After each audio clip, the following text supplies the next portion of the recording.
How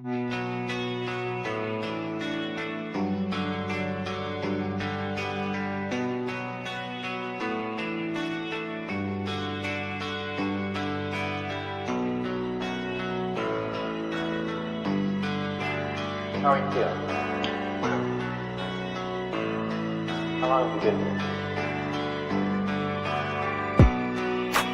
3 months, May 17th.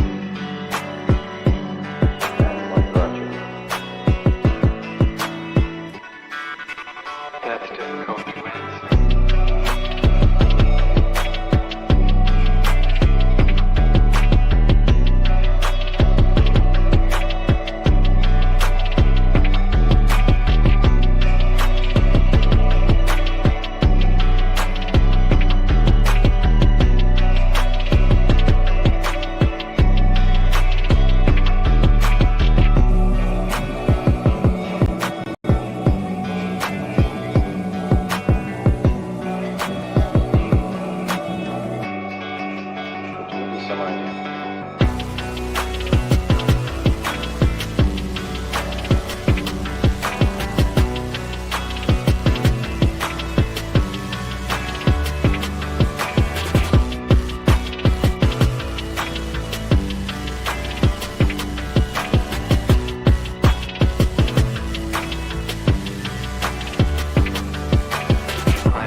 Eventually resulted in your being here in the hospital.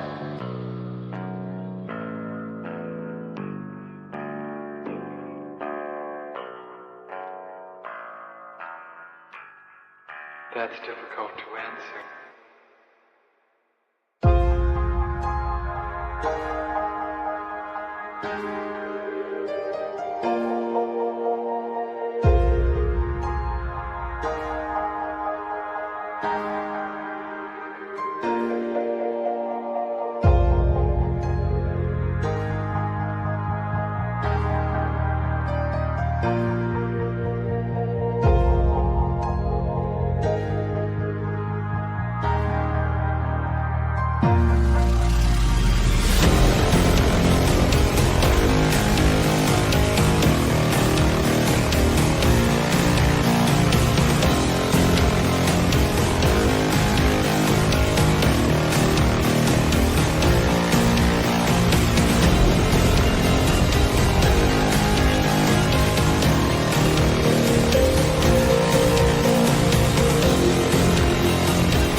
this the end?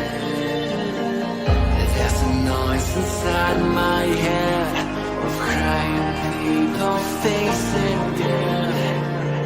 Is this the end? Is this the end? Oh, I'm burning in the dystopia.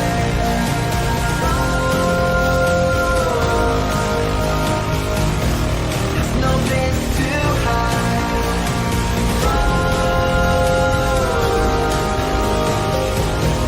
I'm burning in the dystopia.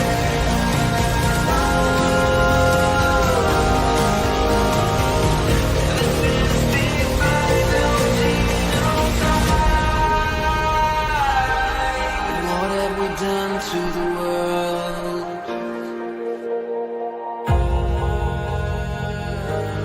What have we done to the world?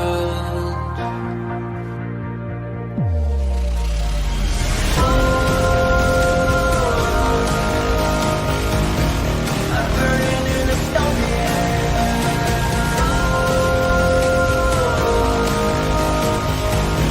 There's no place to hide.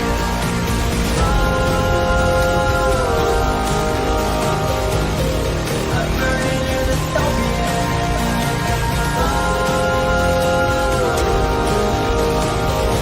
This is the final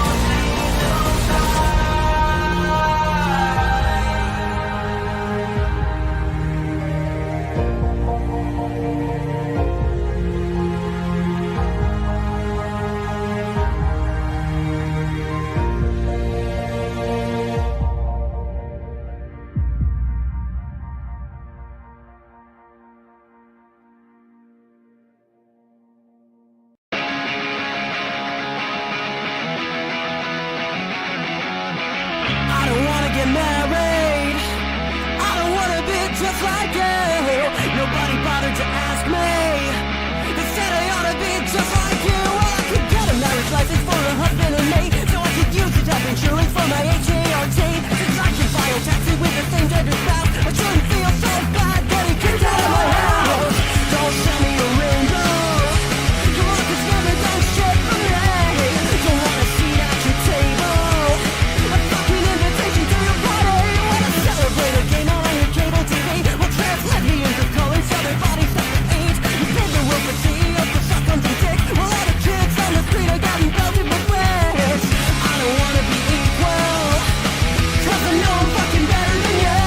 Your moderation is lethal. Get on my way, let me do what I need to. There's no protection that this nation's taking offer to me. Just solid wenches do this is my gay bourgeoisie. So fuck off with your evil South American flag. The only colors that I need are the pink and the black.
Happy Sunday, everyone. Happy Sunday. We're doing some queer Marxism today. And hey, look, we've already got a queer in the chat.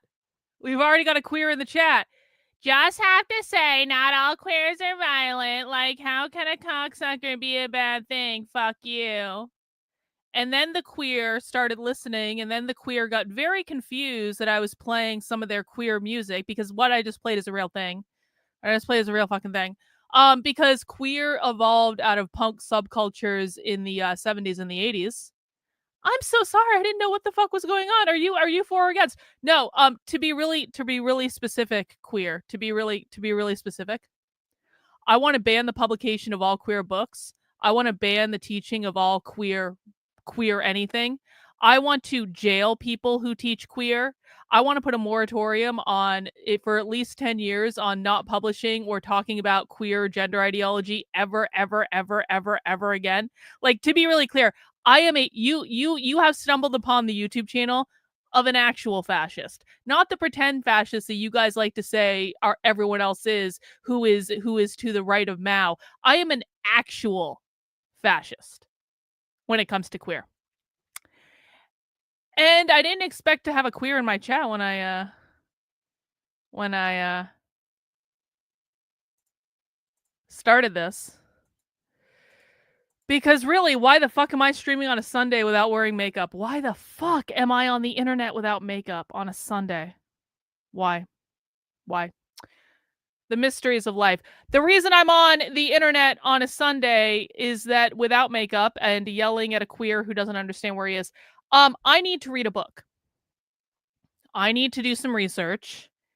And I've actually looked at parts of this book before, but I actually need to read the whole book because I'm working on 2 different books about queer Marxism right now. And I was really hoping I could write one of those books without reading this book, like, cover to cover, but it has become very clear to me that I can't. Like, I've read parts of this book, I've read some essays in this book, but I'm feeling a professional responsibility to actually sit my ass down and read the whole thing. I've been putting it off. I was going to do it for Counter Revolutionary Book Club later.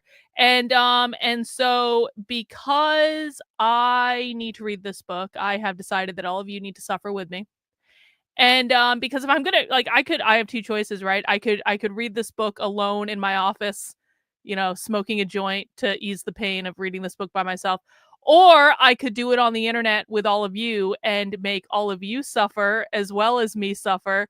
And then everyone learns some stuff. So the book we're going to be reading is a collection of essays. It's called Queer Ultraviolence. This is the Bashback anthology. People who follow my queer Marxism content understand what this is. If you are new to my content, if you haven't studied queer Marxism with me, then you might not understand this and you might not know what it is. If you are new here, please ask questions. We have no issue with people asking questions. This is a big anthology of essays. Yes. In this community, we suffer together. We study the left together. We read their literature together. We all suffer together. And so we're doing a little bit of an impromptu counter-revolutionary book club because I need to read this book. So let me just change that. Oh, look at that. We even have a background. So the book we're going to be reading is a collection of essays called Queer Ultraviolence. This is a book that was published in 2011. We have been reading another book for Counter-Revolutionary Book Club called Queering Anarchism. Queering Anarchism was published in 2012. So all of the books that we're reading and the manifestos we're reading and the communiques that we're reading, most of the most influential things on today's queer Marxist activists, this might seem counterintuitive, most of the most influential things on today's queer activists come from around the time period around 2008, 2009, 2010, 2011, 2012. That seems to be just the sweet spot. That's not to say there wasn't stuff published before that. There was a ton of stuff published before that. We can go back to 2001 and look at Queers Read This, which is Queers Read This was kind of like the initial pamphlet that was handed out at the New York Pride thing. And I do have an archive of that somewhere. And we can go back. We've got all sorts of queer zines from the 80s. We've studied queercore from the 80s. We've studied it going back to the 70s.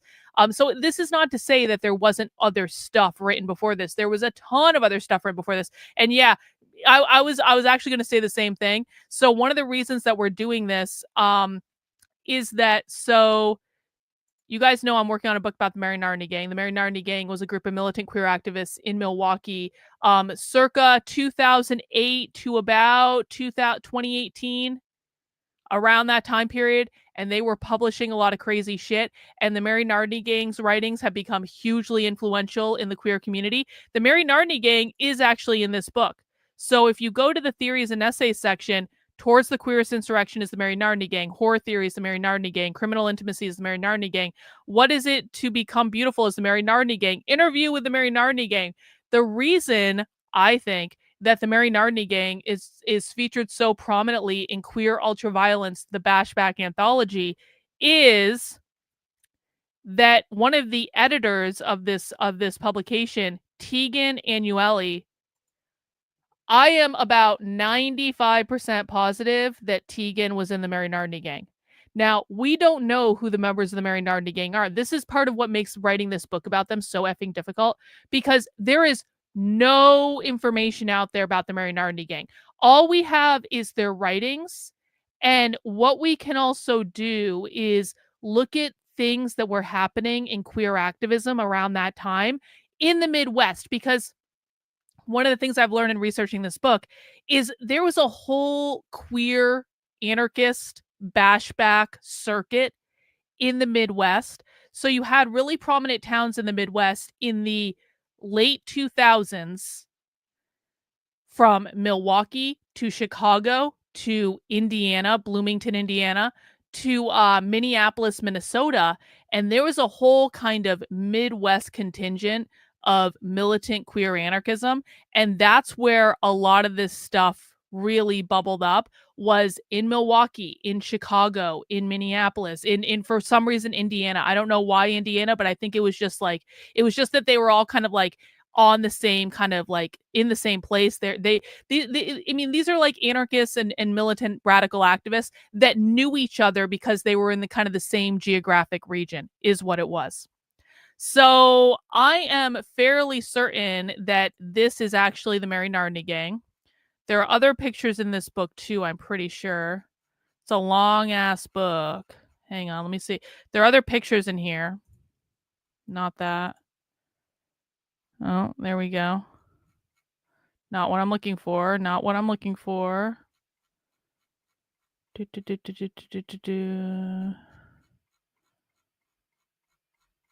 Oh, come on.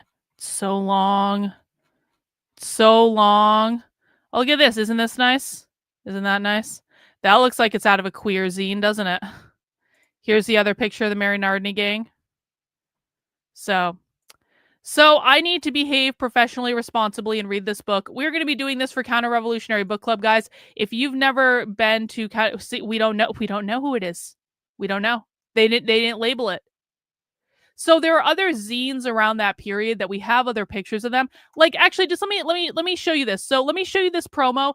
Ignore the date on this promo because I'm not done the book yet. But I'm going to show you guys the promo that I made for the Mary Nardini Gang book that I'm working on. It's just not done yet, but I'm working on it. Okay, so ignore the date, but the book is coming, but I need to do this research for the book. Anyway, so this promo has actual pictures of them in it. I can show it to you. It takes like 30 seconds. Hang on. Where's the video? Here it is. Marky got with Sharon, Sharon got Sharia. She was sharing Sharon's outlook on the topic of disease. Mikey had a facial scar and Bobby was a racist. They were all in love with dying, they were doing it in Texas. Tommy played piano like a kid out in the rain, and then he lost his leg in Dallas. He was dancing with the train. They were all in love with dying, they were drinking from a fountain that was pouring like an avalanche coming down the mountain. I don't mind the sun sometimes, images it shows. I can taste you on my lips and smell you on my clothes. So that's the book I'm working on right now. And all of those images, the song doesn't matter. The song doesn't matter. The song just had a vibe. That what mattered in that promo are the images, because all of those images are true to what's being discussed in this book. They're all the same people. They're all around that time period. Those images came out of zines that we found, because that's like pretty much the only other source that we have for the Mary Nardini Gang. Is there were zines that mentioned them that we have in our super secret archive that only some people have access to. Anyway, so there's just not a lot of information about these people, and so I need to read this book. And so this is part of Counter-Revolutionary Book Club. This is a little impromptu thing. If you haven't joined Counter-Revolutionary Book Club yet, you can join it over on my Substack. That's Karlyn, Karlyn.substack.com. And then you see the book club link up the top. These are where we are reading the most hardcore dystopian queer and gender activist documents. Like I said, we've been working on a book called Queering Anarchism. We are still going to do Queering Anarchism. I just need to detour for a couple days to read this other book. And so if you want to find a full list of the queer and gender activist documents we're reading, you can find it there. All of this stuff is freely available on the internet. We are extremely lucky in that queer anarchists don't believe in copyright. And so we can read all their stuff publicly on the internet and we can find it all for free, which is actually pretty great because, makes it more accessible to everyone. You can also subscribe to the Counter Revolutionary Book Club on Apple Podcasts and Spotify and other places too. You can find links to that over on the Substack, or just look it up. And if you guys appreciate the work I'm doing, the very best thing you can do to support it is by signing up for a membership on the Substack. $8 a month, $80 a year. You guys keep me in business, and I really, really do appreciate it. But I want to jump right into this book. I have posted a link to the PDF. If you would like to follow along in the PDF, I posted a link at the top of the chat on YouTube, at the top of the chat on Rumble. If you are watching on X, you can look in the replies of the stream and you'll find the PDF there. And so this is not like secret information. Everyone has the ability to read this. I'm going to be using my handy dandy text reader for this, so I don't have to read the whole thing. And so we can enjoy it together. But I just want to point this out. This is a book of essays. And we're going to read the whole book, including the introduction, because the introduction actually gives a lot of good information. So we've got a whole bunch of communiques. Communiques are what anarchists write about just different direct actions that they've done as a way to kind of like share information. So what you're seeing when we get into communiques is you're seeing basically how anarchists communicate with each other. And when I say anarchists in this case, I mean extremely far left anarcho-communists.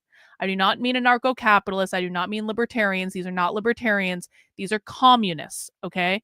And so communiques are how they kind of do after action reports. If they do a direct action of something of some sort, they have a protest, they have an event, something has happened, they write a communique and they put that up on anarchist websites in order to share information with each other. They also have a whole bunch of essays in this, and then and that's kind of what it is. So we are going to get into the anthology, and we're just going to read for as long as I feel like doing this. It might be several hours. And happy Sunday, guys. Grab a cup of coffee. I do actually have a giant. I know it's like 3:30 in the afternoon where I am. I do have a giant cup of coffee here. I've got my knitting. And we're going to sit back and we're going to read this here book. And if you guys have questions, and please feel free to ask questions in the chat. Yes. So Donnie, this is a great question. These are going to be okay. This is not to say that exactly the people who were in Seattle yesterday are the same people in this book. Because remember, this was like 15 years ago, right? And so I'm not saying they're exactly the same people, but was it the same philosophy? Yes. Were the people who were out in Seattle yesterday, have they absolutely read at least some of the documents in this book? 100%. There is a huge overlap between Antifa and queer Marxism. That's not to say every single person in Antifa is a queer Marxist. It's just a lot of them are. And that's not to say that every single queer Marxist out there is doing stuff like what you saw being disruptive in Seattle yesterday. It's just like there's a big overlap. And the thing about this book and the essays in this book is that these are the things that today's queer Marxist anarchists, these are the things they're reading. These are the things they're sharing.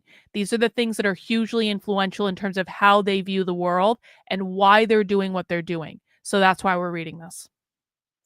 All right, let's just start at the beginning. Read. No. Table of contents.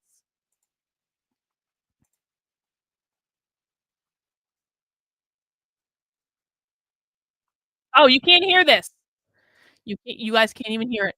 You guys can't even hear it. You guys can't even hear it. You can't even hear it. Can't even hear it. See, that's how you know it's a Sunday.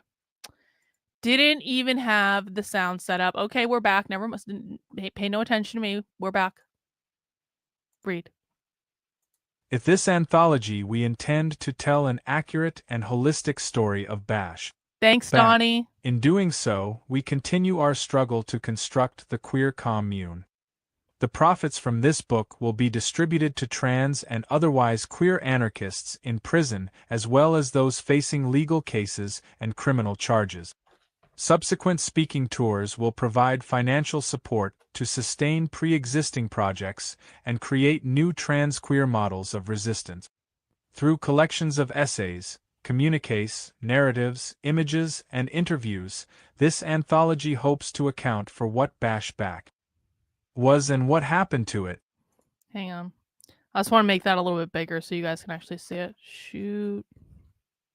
Complicating the division within Hang this on. book Hang on. even Stop! Stop reading. Hang on. Okay, I want to start here. complicating the division Where is within it this going? book even more is Hang on. I broke something. Hang on. We're going to fix this. It's going to be great. Library. This book. Yeah, okay. I literally just want to have it be zoomed in a little bit more so you guys can see it. Okay.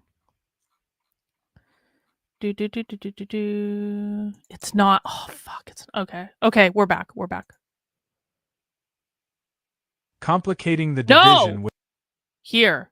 Start here. complicating the division Why isn't it doing it?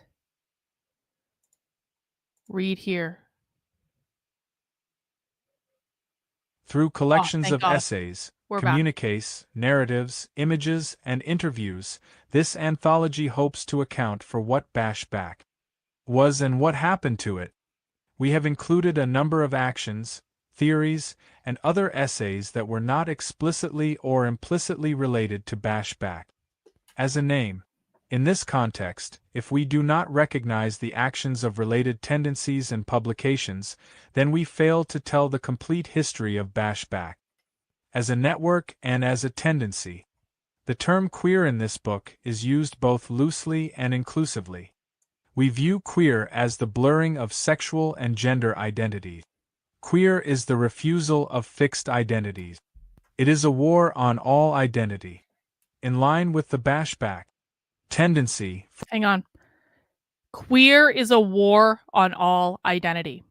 If you're new to queer Marxism, you need to understand that queer is not about being gay, queer is not about being trans. Queer is a far-left political ideology that seeks to abolish all categories. Why do they seek to abolish all categories? Because they believe that the creation of categories leads to the creation of hierarchies, because anytime you have a category, you will inherently have some groups having more stuff than other groups. And so the only way to abolish all oppression in the world, according to these people, is to abolish all hierarchies. The only way to abolish all hierarchies is to abolish all categories. So I'll give you an example. The main thing that queer anarchists or queer Marxists want to abolish is the gender binary. The gender binary means men and women. They believe the gender binary is a social construct created by capitalism that put men in the workplace where they had all the power and all the money, put women in the home doing the unpaid labor of having and raising the next generation of proletarian workers within the nuclear family. That means the children. Their answer to the gender hierarchy that's created, which is also called the patriarchy, is that they want to abolish all gender categories. That is what non-binary is. Non-binary means no binary. It is a rejection of the gender binary. However, you see in this document, they say it literally in the introduction, queer is a war on all identity. So it's not as though they want non-binary as a category to persist forever. They don't. Non-binary is a transitionary mechanism to get people away from the gender binary, but ultimately they hope to eliminate that as a category as well, because that is still an identity category. Anyone who thinks that queer Marxists are playing identity politics don't know what they're talking about. Identity politics is the domain of Democrats and liberals and progressives. These are radical revolutionary queer anarchists. It is a completely different philosophy. If you have questions about any of that, please let me know. Tendency for the uses of this anthology queer is trans because the gender binary is inherently oppressive. Oh, there it is. More often than not, our use of the term queer is interchangeable with our use of trans, though that is not necessarily true of the way in which trans whatever is used. We acknowledge that society ensures queer is an oppressed identity. Anti-queer oppression is the systematic violence encountered by people who fall outside of traditional sexual or gender categories. This terminology might be confusing, but it is likely that the content within this anthology will clear the air. Admittedly, it might create more confusion among our straight counterparts. With revolution complete and the black flag burned, the category of queer must too be destroyed. See? We, anti-capitalist queers, dedicated to dismantling oppression. We, anti-capitalist queers. Queer is inherently a far-left political ideology that opposes capitalism. Capitalism to them is defined as private property ownership. We, anti-capitalist queers, dedicated to dismantling oppression, refuse to recognize any copyright of this book. While we No encourage copyright! individuals Yay! to purchase this anthology as a donation to anarchist and queer prisoners and projects, we understand that many cannot afford to spare what little money they have. We give permission to any and all interested queers to reproduce and freely distribute this publication. With this in mind and in order to fend off would-be profiteers, we use the Creative Commons license. Fuck intellectual property. Oh, Bashback thank you. originated as a haven for queers already involved in anarchist struggles, and it intended to carve a space for those often disenfranchised from direct action-oriented straight anarchist space. Bashback arose in a context in which patriarchy ran rampant in anarchist circles. While comfortable, white college kids dominated the so-called radical queer scene, political correctness was an epidemic illness among the potluck-going, craft-obsessed queer radicals. It was this frustration with the straight anarchists and queer so-called radicals that gave way to the unique anti-identity politics form of separatism that became rooted in Bashback. All right, we need to really just pay attention to what they're saying. They're telling you they are an anti-identity politics form of separatism. Bashback is anti-identity politics. They are anti-identity. They are anti-category. These are not Democrats. These are not liberals. These are queer anarchists. Bashback is something, by the way, you'll still see Bashback mentioned today at protests. Just pay attention anytime you see a protest with Antifa and look around and see if you see a sign that says queers bash back or something like that. You see them all the time when you actually pay attention and look for them.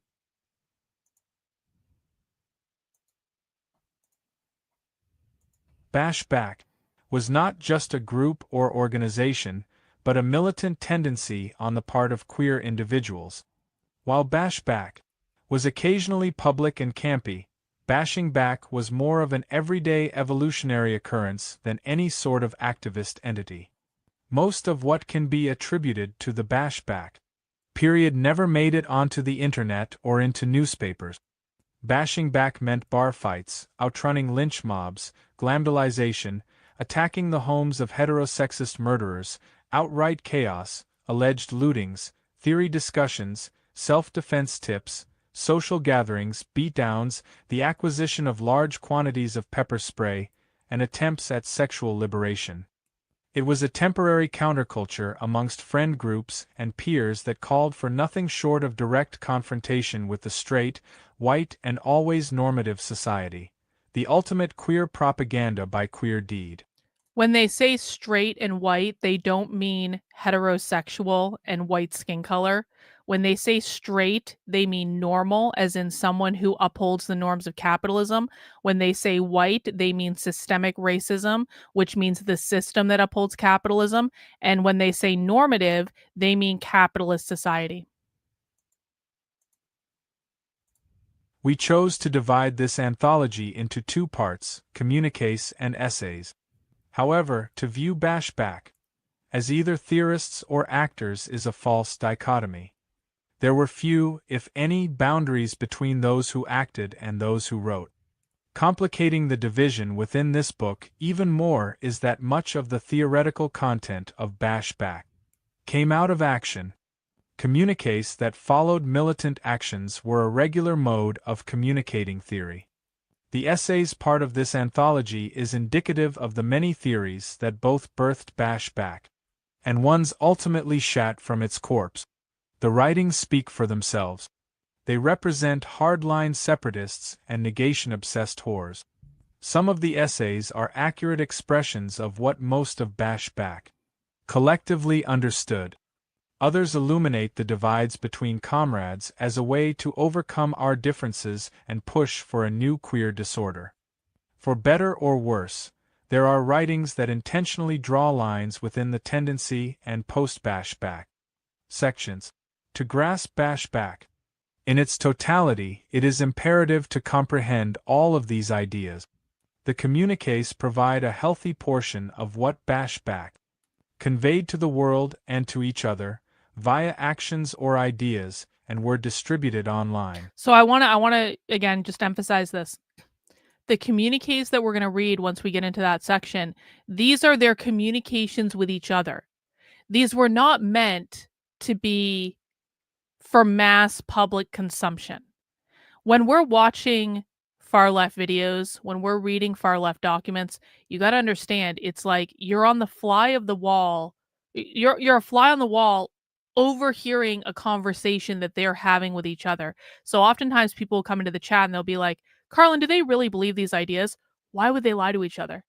Do you lie to your friends when you're in your private spaces? Do you lie to your friends when do you go to CPAC and lie to people about what you believe? Then why would they do that? This is what they believe. These are their ideas. These are their writings meant to be for their subculture to communicate with each other. These are not meant for people like us. The only reason we're reading them is that we stumbled upon this subculture when no one else has, to the best of my knowledge. Conveyed to the world and to each other via actions or ideas, and were distributed online. To specify and tell the complete story, we have further broken down this part into the following 9 subsections. Unconventional queers. Understandably, we needed a reason to get excited. We needed a chance to position ourselves as a force. We needed to feel strong. Above all else, we needed to find one another as individuals who wanted this world's head on a platter. We needed folks to dance with atop the rubble. Act Up, Bash Back. An analysis of the radical queer organizing surrounding the 2008 RNC and DNC. At the October Rebellion March against the World Bank in Washington, D.C., radical queers and feminists were disgusted by the behavior of straight, white participants. Many straight-passing individuals deliberately put queer and trans people in danger in an attempt to save themselves from the police.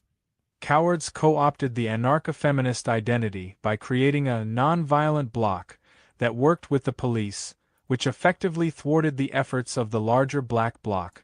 See Internet Appendix. So what they just said is there was a non-violent bloc of protesters that didn't want to engage in violence that worked with the police, and therefore they were considered to be traitors to their cause because they thwarted the violent efforts of Black Bloc. Black Bloc is what you think of as Antifa. The culmination of these 2 outrageously inappropriate scenes infuriated many trans folk, queers, women, and people of color at the march. The Georgetown March was certainly not the first or last time anarcho-liberal straights moved into queer space in an attempt to water down queer militancy. Nor was it the first or last time that so-called anarchist men sought to control the bodies of oppressed people. The Republican National Convention in St. Paul, Minnesota was set to take place 11 months after the anti-World Bank actions. Radical queers and trans folk in the Midwest frequently networked to share ideas about the planned disruption of the 2008 RNC.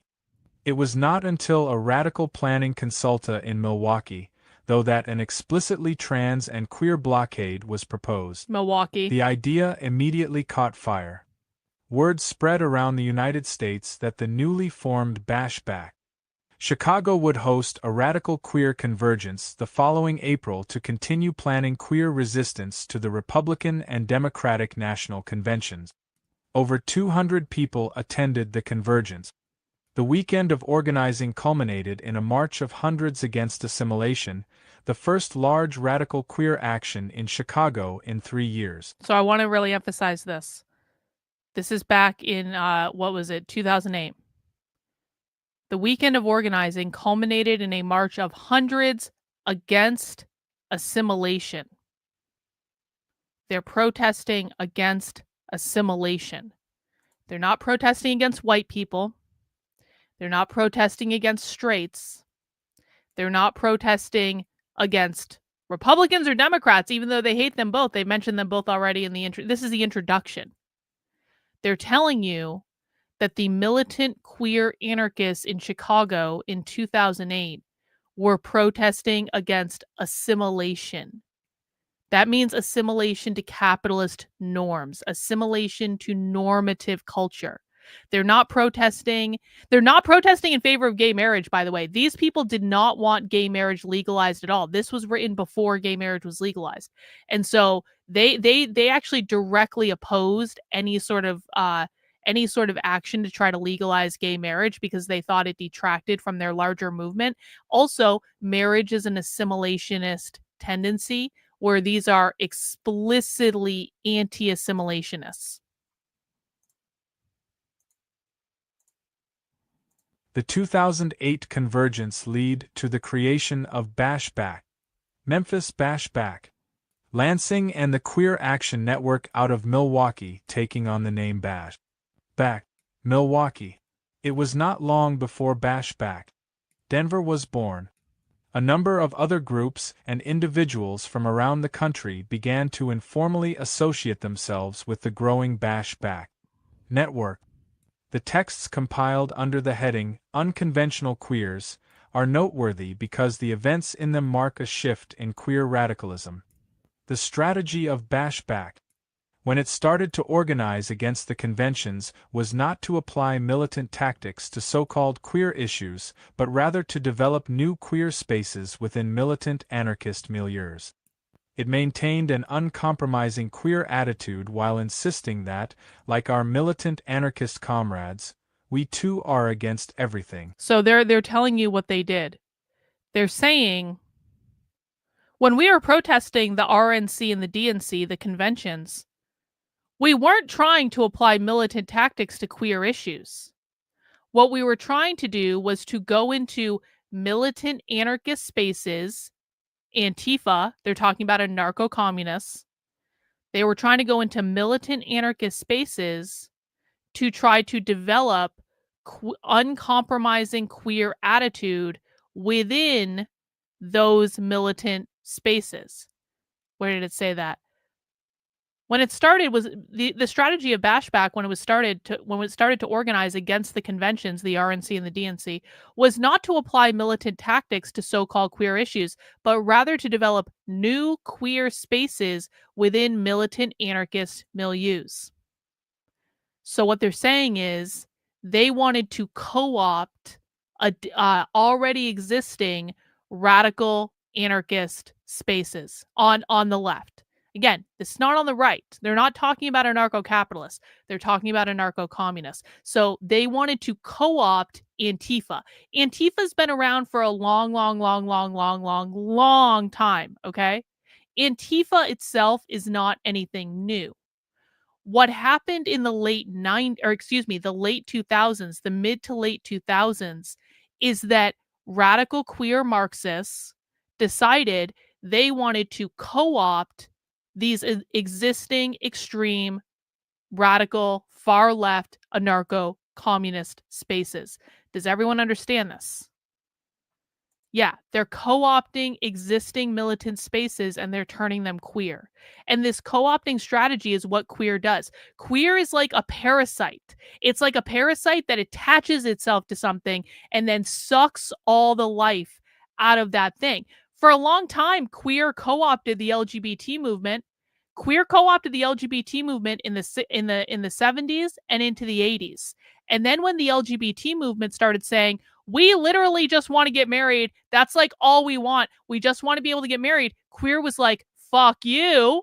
And that's when the schism happened between queer and LGBTQ, LGBT, I guess, because the normal, who I'm going to call the normal gays, gay people who literally just want to be left alone and get married and be able to see their loved ones in the hospital and be able to have insurance and stuff like that. All they wanted was to get married. We're talking about the Democrat gays, the liberal gays, maybe the more progressive gays. They just wanted to be able to get married, okay? They just wanted to have the same rights everyone else did. The militant queer anarchists, after co-opting their movement for years and years and years, didn't want to participate in that. And so there was the schism that happened where you had the kind of normal gays that are not queer, that were just like, we literally just want marriage. And then you had the queer militants who were like, fuck you, we're not protesting in favor of marriage. And that was when the schism happened between the groups. It maintained an uncompromising queer attitude while insisting that, like our militant anarchist comrades, we too are against everything. This strategy triggered everything that would represent bashback, and everything to come out of it. It also solidified the Midwest as a hotbed of queer anarchist activity, The Midwest. forging a praxis of vengeance. We want to destroy everything in diamond-encrusted high heels. This is Mary The Narney violence gang. of our desire tastes unlike any other bodily fluid.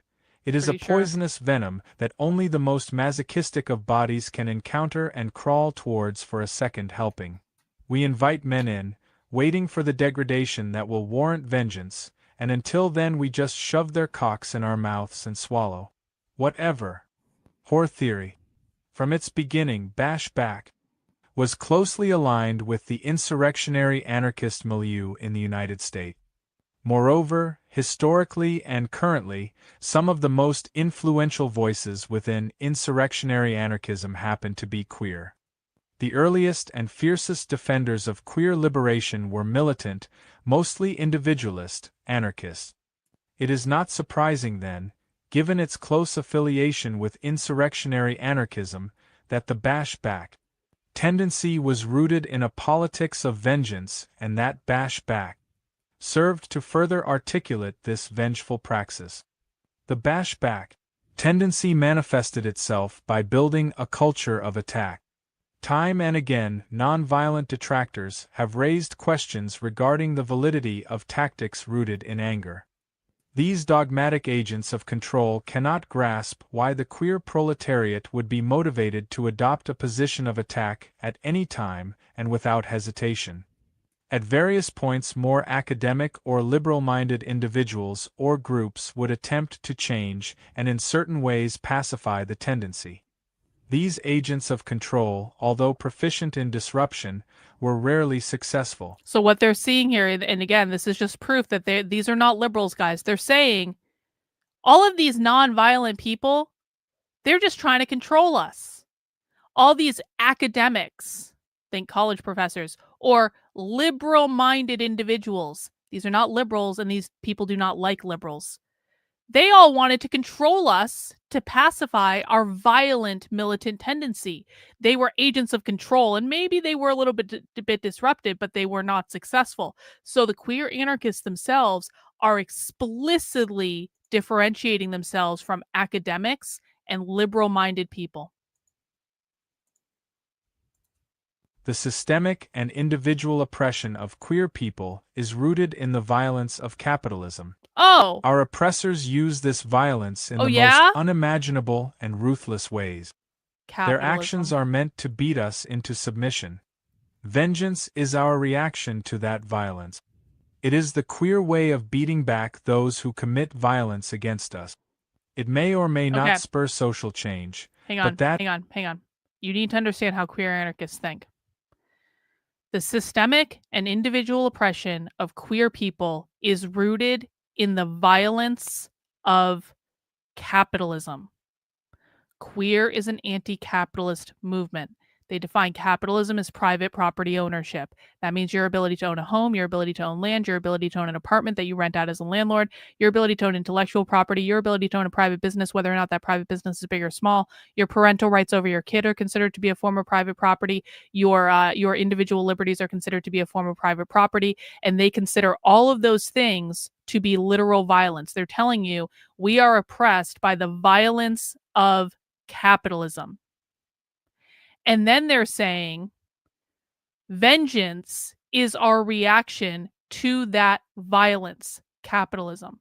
It is the queer way of beating back those who commit violence against us. They're not talking about actual physical violence. They're saying if you assimilate to normative capitalist culture, if you get a job in corporate America, if you get married and stay in a monogamous relationship, if you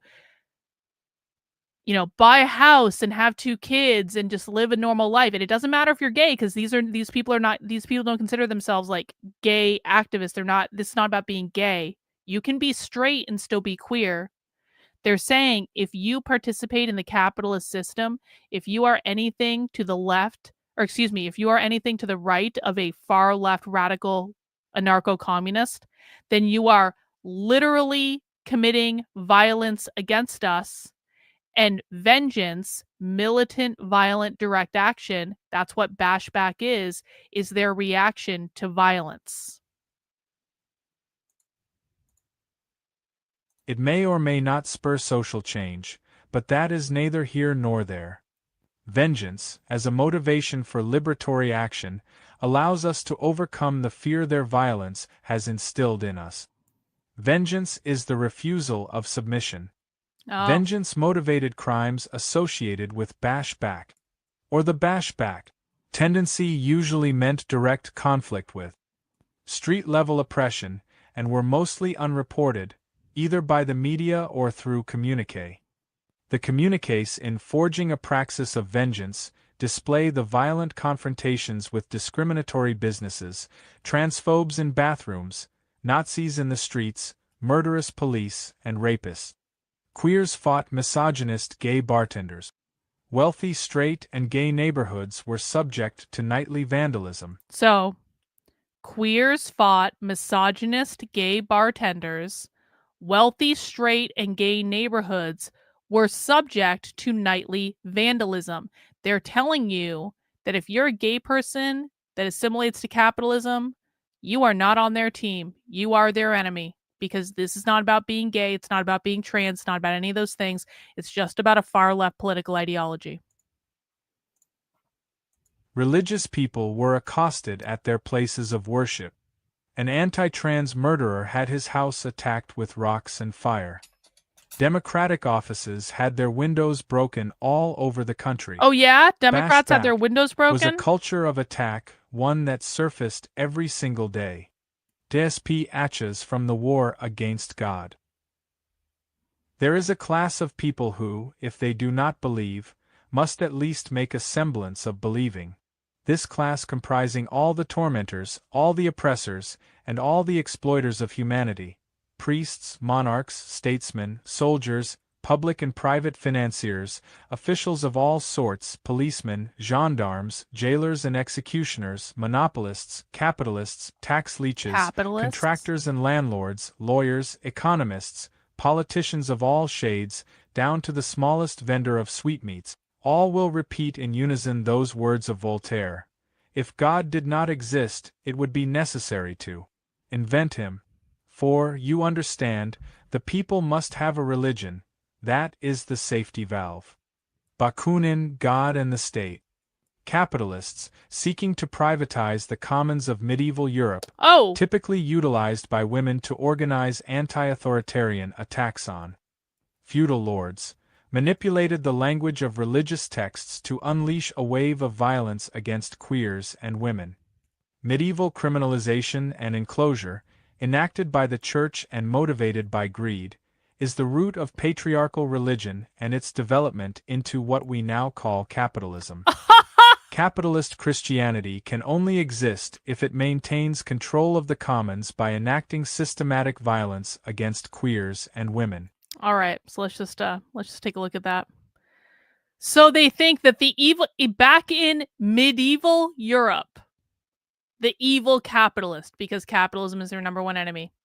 Back in medieval Europe, the capitalist sought to privatize common spaces, those spaces that women were using to organize protests. And they privatized those spaces so the militant women back in medieval Europe could not use those spaces to organize protests. Okay, hang on. Yes. Medieval criminalization and enclosure enacted by the church and motivated by greed is now the root of patriarchal religion and its development into what we now call capitalism. They are calling religion capitalism. They're calling Catholicism capitalism. They're calling Christianity capitalism. Capitalist Christianity, literally, can only exist if it maintains control of the commons, private property, that means land, by enacting systemic violence against queers and women. Yeah. Do you guys think it was a coincidence that they were protesting a Christian event in Seattle yesterday? Now, when I tried to make this point, and listen, guys, leave Jonathan Cho alone. Like he does a good job, okay? Like don't give him grief. But like the point is like that he doesn't quite see yet is this really isn't about religion at all. It's that they see religion as a form of capitalism. Just like they see the family as a form of capitalism, they see the family as the social reproduction mechanism of capitalism. Without capitalist people having capitalist kids and raising them with capitalist values in the capitalist nuclear family, you don't have the perpetuation of capitalism. But like, yeah, there's a reason that they specifically targeted a Christian event just yesterday in Seattle because they think it's capitalism. Jonathan does a very good job. He does very good work. And, I don't agree with his framing on things sometimes. I don't think there are any pro-Hamas protesters. I think that that's bullshit. I also don't think that it was an anti-Christian protest yesterday in Seattle, but I understand why he said it was. And so I'm not mad at him for it, and I don't think people should get him grief because he really does, he does very, very good work. And so, not everyone has to see it our way just yet, but he's a smart guy, and I think he will someday. In recent times, a large majority of monotheistic religions have continued their war on all that is queer. Christians in the North, Central, and South Americas have enacted legislation and created a broad heterosexist culture to ensure the survival of the nuclear family. Oh. In Africa, it was the imperialist armies of Catholic or Anglican nations that created the culture which has led to the appalling violence against women and queers used to maintain a patriarchal capitalist rule. Prior to, and in many places since, the Arab Spring, authoritarian religion protects capital at the expense of women and queers in the Middle East. The same is true for much of Asia, although one cannot discount state communism's behavior. For example, the disgusting use of re-education camps to uphold the nuclear family to create legions of so-called liberated workers. The nuclear family ensures the type of procreation that creates workers and slaves for the capitalist and state communist machine. See, it's almost like they want to destroy the nuclear family because they think that the nuclear family is literally the reproduction mechanism of capitalism. The nuclear family ensures the type of procreation, having kids, that creates workers and slaves for the capitalist and state communist machines.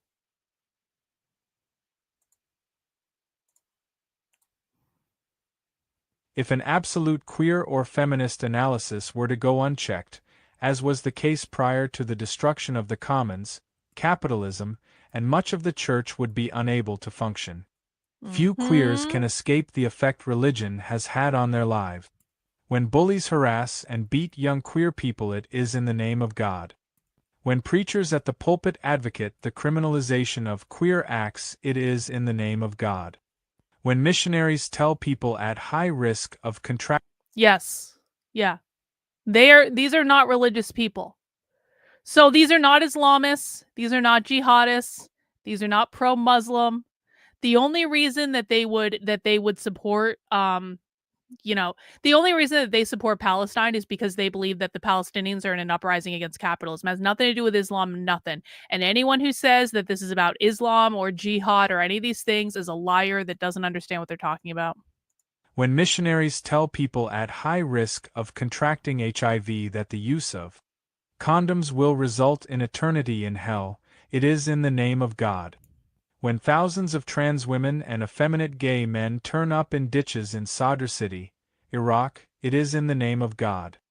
When queers take their own lives, it is because of those who act in the name of God. When trans and Oh, queer people wow. in Honduras take a forefront position in their country's fight Wow. against neoliberal capitalism, they are disappeared and murdered in the name of God. When queers are brainwashed No. into the belief that marriage No, Billy. No. See, right now, Billy is experiencing some cognitive dissonance because Billy's still relatively new to this. I don't mean to make you feel bad, but you're experiencing cognitive dissonance because your influencers have told you for years and years and years and years and years, they support Islam, they're jihadists, they support Islam, they're jihadists. Billy, what you need to accept is your conservative influencers have lied to you over and over and over and over and over and over again. And this is what conservatives like to do when they don't like the answers that I give them. They say, well, why can't it be both things, Karlyn? Why can't they be pro-Hamas and anti-capitalism? Because they're just not. They're just not. There's no evidence of that.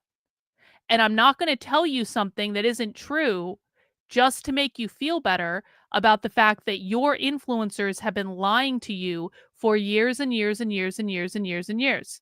They are not. Do you see anything pro-Islamist about this document? Is there any, Billy, you have access to the entire PDF of the document right now. It's pinned to the top of the chat. What I want you to do is I want you to go through the document right now and find something that is pro-Islamist in the entire document. It's a 300-page book.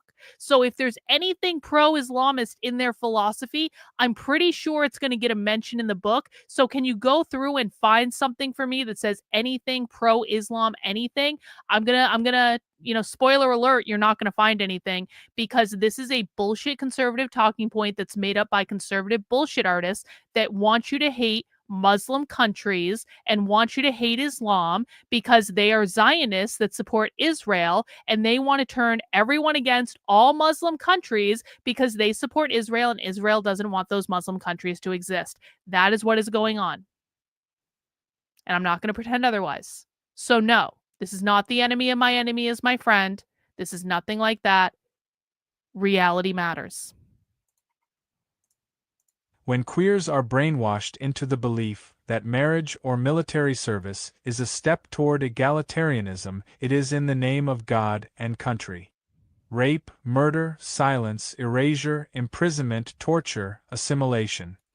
God, God, God, God, God. It's a God, weird God. sound. Okay. With this in mind, it is logical for any anti-capitalist queer, whose ultimate goal is to destroy capitalism, to conclude that a war on God must also be waged. Could they With this- be any more clear? With this in mind, it is the logical for any anti-capitalist queer whose ultimate goal is to destroy capitalism. They are being extremely and extraordinarily clear about what their ultimate goal is. They're saying our ultimate goal is to destroy capitalism, is to conclude that a war on God must also be waged because God is a manifestation of capitalism. With this in mind, it is logical for any anti-capitalist queer, whose ultimate goal is to destroy capitalism, to conclude that a war on God must also be waged. Unless a theoretical and material war on the historical and contemporary notion of God is won, there can never be queer liberation. Aha. A disavowal of all religion is common amongst radical queers, and bashback. A disavowal of all religion. All religion. It's not saying a disavowal of Christianity. It's not saying a disavowal of all religion except Islam. It's saying a disavowal of all religion is common amongst radical queers, and bashback was no different. A disavowal of all religion is common amongst radical queers, and bashback was no different. The reason that many queers have embraced radical politics is because of our disillusionment and eventual hatred of God. Aha. Once we realized that God must go, it became clear that all of the institutions that administer His will must burn as well. First the church, then capitalism, and finally the state. Many young queers are forced to attend evangelical megachurches, which have the sole purposes of creating divisions amongst the poor and profiting off the proletariat's naivete. The Church must have scapegoats to uphold divisions amongst the oppressed who ensure its survival. Mount Hope Church was disrupted because of the real trauma people within Bashback live with, as a result of its specific anti-queer indoctrinated self-hatred. Though this particular offensive of the war began in the Midwest, it was the autonomous cells located the Pacific Northwest of the United States that engaged in the most confrontational anti-God action. We determined that communiques about disruptions and sabotage that specifically targeted churches should comprise their own section.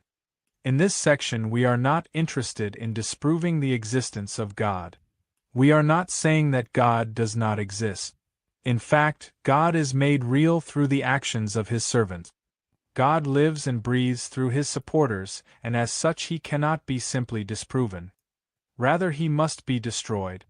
Rejuvenating the struggle against assimilation. Queer means struggling against the racists, the patriarchs, the rich. Queer is questioning the role of white queers in the displacement of poor people of color. It is stealing from the wealthy, redistributing the stolen booty, and laughing all the way. All of that said, it is undeniable that some queers uphold the very system that keeps all of us down. Let it be known that we reject the notion that ruling class queers are queer at all. In fact, we reject their humanity entirely. Queer is solidarity with marginalized people in the war for total liberation. Sam, they're not trying to destroy God. They don't believe God exists. They're trying to destroy the belief in God. That's what they're doing. It's not about, they're saying, Billy, they're saying they hate capitalism. They think that God is capitalism. So they're saying they hate capitalism. That is the enemy. It is guys, do not let the religious talk confuse you. They literally said repeatedly that God is capitalism. Capitalism is God. God is capitalism. Capitalism is God. They're not talking about God in the way that you think of it. They're saying that they hate capitalism. Queer means struggling against the racists, the patriarchs, the rich. Queer is questioning the role of white queers in the displacement of poor people of color. It is stealing from the wealthy, redistributing the stolen booty, and laughing all the way. All of that said, it is undeniable that some queers uphold the very system that keeps all of us down. Let it be known that we reject the notion that ruling class queers are queer at all. In fact, we reject their humanity entirely. Oh! Queer is solidarity with marginalized people in the war for total liberation. To be queer is to attack capitalism, utilizing any and all means necessary. Froman anonymous flyer distributed at the Occupy Oakland Queer March. Assimilation has created housewives out of militant field-keeping women.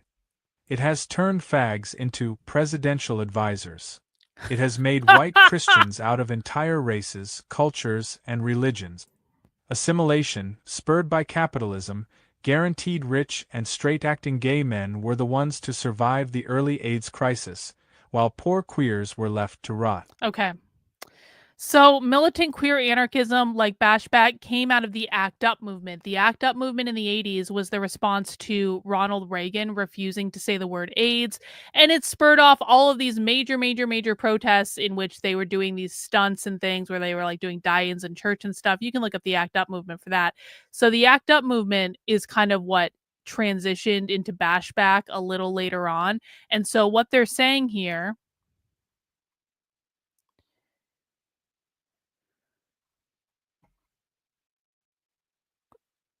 assimilation, that means assimilation with capitalism. Assimilation has made white Christians out of entire races, cultures, and religions. How is that possible? It made white Christians out of all races?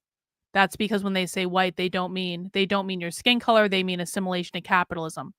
Assimilation spurred by capitalism guaranteed rich and straight acting gay men were the ones to survive the early AIDS crisis while poor queers were left to rot. So they're saying they're specifically differentiating between rich gay people and queers. And they said in that quote that I read just a second ago that you can't be part of the ruling class and be queer. Like we reject you too. In fact, we explicitly reject your humanity if you are a rich gay person. Okay? It's not about being gay or trans. It's about a far left anti-capitalist political ideology. With so many anti-capitalist fags dead, the Advocate was able to get what it finally wanted, the "we are just like straights" narrative. Today gay men are assimilated into nothingness. Hang on, look at this. So they say that when the Advocate, which the Advocate is a gay publication, the Advocate just wanted to have the narrative, we are just like straights. That is explicitly anti-queer to them. Straight to them means assimilation to the norms of capitalism. Today gay men are assimilated into nothingness. The vast majority of lesbians who witnessed the early years of AIDS have become social justice dictators, turned insular, gained power, become liberalized and or assimilated. With the assimilation of lesbians and gays, there is no more dominant queer counterculture. There is no more love and no more queer common space. So lesbians and gays assimilated to the culture of capitalism, and that means there is no more dominant queer culture. Do people understand this? Assimilation is the master tool for the liberal ruling class. Oh yeah? Assimilation is typically initiated by the discourse of right. The gay cowards grovel. They kiss the clean toes of the straights and beg for their scraps of normalcy. As rights have been secured, the money pie is sliced and served to the gay elite. The capitalist establishment, though shy one slice of pie, can again run its course. Liberals then pat themselves on the back, having adopted yet another community into their war on the poor. Although she may be the radio princess of liberal leftism, Amy Goodman would gladly shake the hand of any gay bomb-dropping president. Bash Back saw physical, anti-queer violence and the violence of assimilation as one and the same. There was no separation of struggles against the church, fascism, and capitalism. Okay. Bashback saw physical anti-queer violence and the violence of assimilation as the same.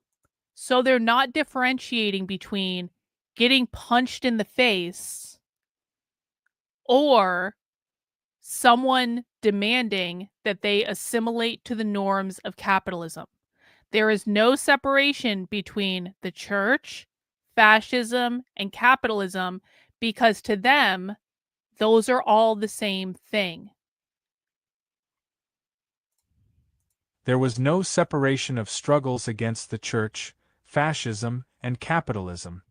To attack the assimilation of our supposed kin into a system that destroys queerness by disrupting a corporate pride parade was seen in the same light as smashing a military recruitment window or a Nazi's face. In Milwaukee, Chicago, Buffalo, and Modesto, anti-corporate pride demonstrations turned into physical altercations with hetero-supremacists. The largest assimilationist gay and lesbian organization, the Human Rights Campaign, was attacked in Washington, D.C. and San Francisco. Okay. The Human Rights Campaign is one of the main progressive groups that campaigned for gay marriage. The queer Marxists are calling them the largest assimilationist gay and lesbian organization, the Human Rights Campaign, and they're telling you we attacked them in D.C. and San Francisco. So the militant queers are quite literally going to war with the assimilationist gay and lesbian organizations because the assimilationist gay and lesbian organizations were starting to protest for gay marriage, which the militant queer anarchists didn't want because they perceived marriage to be an assimilationist strategy. If you have questions, please let me know in the chat. The largest assimilationist gay and lesbian organization, the Human Rights Campaign, was attacked in Washington, D.C. and San Francisco. In Minneapolis, a military recruitment center was vandalized on at least 2 occasions in the name of anti-assimilation. The bashback tendency maintained that to destroy assimilation, radical queers must build a queer counterculture rooted in militant direct action. The 2009 bashback. See Convergence and Subse Quent Dra Ma. Issues of privilege and identity are incredibly important to us, and we wholeheartedly agree that they should be talked about. But as it stands now, identities like person of color and woman are being invoked in order to mask reactionary politics, and furthermore, are being employed in ways that contribute to the erasure of our identities as active participants in militant struggle. Pushed by the violence of our desires. A year and a half of explosive growth, action, and culture set the stage for the 2009 bashback, or radical queer, convergence in Chicago.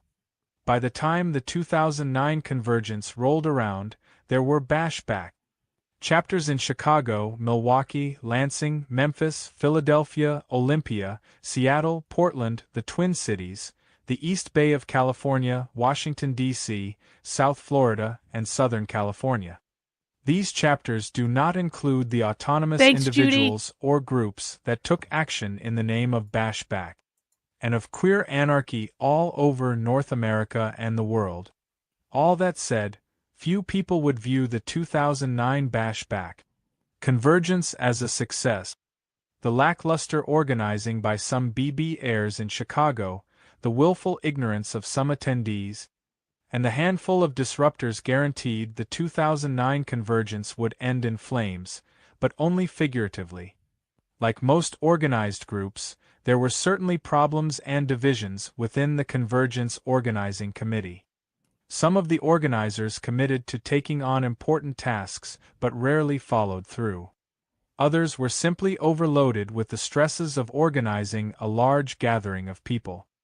At the convergence, disruptions of workshops to address more pressing issues happened on at least one occasion. Though it was incomplete, to say that the organizing for the convergence was a failure would be inaccurate. Prior to the convergence, a multiple-page communiqué entitled Creating Safer Spaces at the 2009 Bashback Convergence was widely distributed. The Safer Spaces statement issued guidelines for all attendees and encouraged feedback in order to open a space to express concerns with the statement. At the convergence itself, space was made for a number of caucuses to meet, discuss issues of oppression within bashback, and organize around shared identities. Huge parties and sex gatherings contributed to the counterculture being built. The convergence space, We had though massive located orgies. in a yuppie neighborhood, was completely accessible to all bodies. The defining moment of the 2009 convergence came as a result of conflict regarding a rather uneventful spontaneous march on Boys Town, Chicago's gay neighborhood. Despite months of propaganda describing the convergence as a space for militant and insurrectionary queers to meet, party, and organize, some who attended were put off by the inflammatory nature of the convergence. It is important to note that the majority of these splits did not happen within bashback, but between those who were not deeply involved in bashback and those who were. To this day, forever and always, there is debate regarding the 2009 convergence. The 2009 bashback convergence and subsequent drama were probably the most influential events during bashback's short life. The convergence resulted in the implosion of bashback Chicago, yet chased away who knows how many left-leaning anarchists. It opened the door for a diffuse, militant queer nihilism that dovetailed with bashback. Between 2009 and its demise, we believe that, as a result of all of this, the 2009 convergence is more historically important than the 2008 convergence, when bashback made its official debut as a national phenomenon, or the 2010 convergence, when bashback officially killed itself. In this section, we included internet debates between. I just want to note that even though they're saying that Bashback officially killed itself in 2010, that doesn't mean the impact of what they did died. Because the Mary Nardini gang was still publishing essays far after Bashback died. I think the last essay that the Mary Nardini gang officially published was Be Gay, Do Crime in like 2018, I believe. And all of the essays and the communiques that are published in this anthology, these are the essays and communiques that are still read to this day. I can point to you essays in this anthology that are cited in college coursework today, that are cited in interviews today, that all of the queer Reagan, I was thinking about this the other day. So we talked I think on a stream about a trans activist, one of like the initial like trans activists named Susan Stryker. We recently saw Susan Stryker, who is a man that dresses up like a woman, speak at Stanford University to one of their gender centers. And Susan Stryker literally quoted an essay that is in this anthology to Stanford. She didn't say where it was from though. And so I asked her the question in the chat. I was like, hey, is that the Mary Nardini gang? And she replied, yeah, that is the Mary Nardini gang. So it's all the material in this, just because they're saying that they killed off their movement in 2010, that doesn't actually mean anything, because all of the material in this is still, to this day, influential, to the point where it's literally taught in Ivy League schools.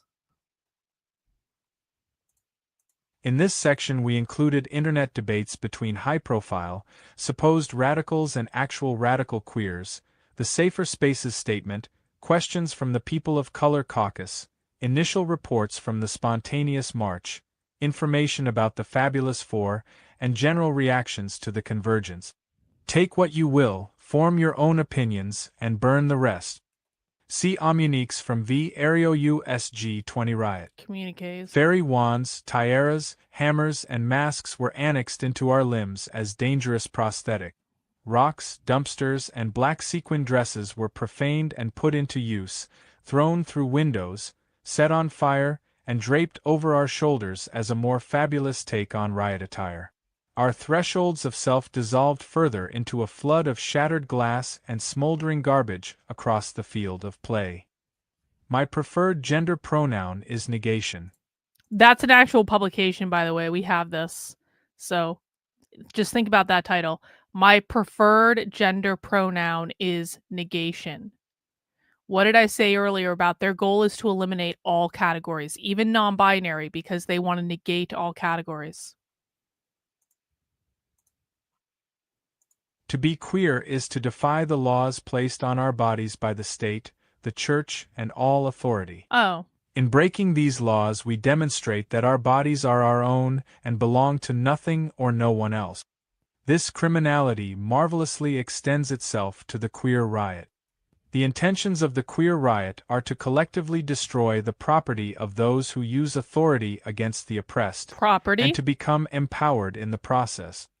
It can be of the few, or it can be of the masses.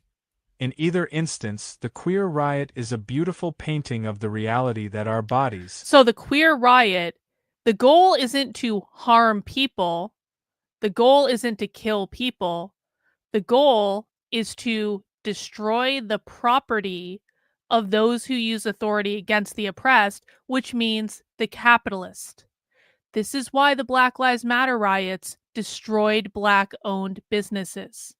Because even though they were Black-owned, it was still the property of those who would use authority against the oppressed, because they were still participating in capitalism.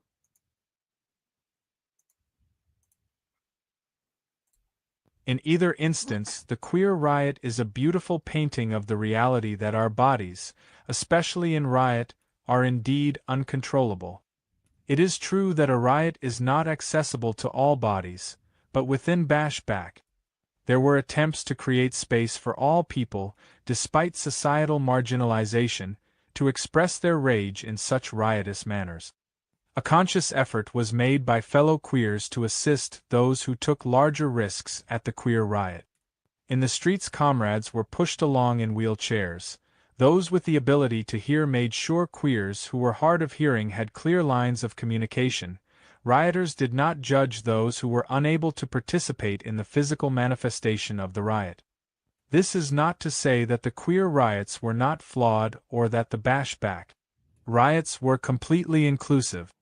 Rather, we acknowledge that the separation that the state and leftists recommend in regards to the types of people who can safely participate in militant struggle is irrelevant to the bashback queer riot.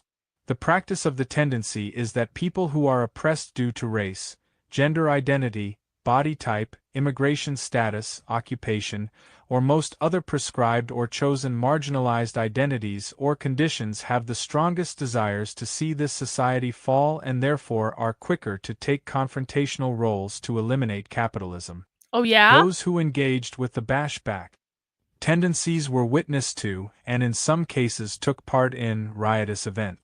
When Bart Kopp Johannes Messerl gunned down Oscar Grant in cold blood, radical queers were in the streets of Oakland raising hell. In reference to the rowdy Billy says, I'm listening deeply, but I'm going to use the name Bashback and create a comic book character. Well, Billy, I hate to burst your bubble, but you would not actually be the first to do that. Just look at Billy, just Google it. Just Google it. I mean, if you want to do it, fine. We love creativity in the community. If you want to create a comic book, fine. I think it's a great idea, but you would not be the first to do that. I'm going to tell you right now. In reference to the rowdy protest of the RNC in St. Paul, the bashback contingent at Chicago's Matthew Shepard March chanted, "We'll smash your windows, just like in St. Paul." Bashback, the tendency, the whatever, and the organization formed just prior to the latest global economic crises. As the wealth of nations disappeared, the group of 8, comprised of the 8 most wealthy nations, was overshadowed by the group of 20, made up of the 20 most wealthy nations. Hey, Anti-capitalist hang on. Stony Baloney's still here. I always forget Stony Baloney's new name. Hang on. Hey, Master Shake. If you're still here, when you listened to Emmy O'Brien's oral history of themselves, do you think there was any chance that they were involved in any of this? Because I just have the sneaking suspicion that Emmy O'Brien was involved in stuff like this, because they're older, so I mean, they're of a certain age, right?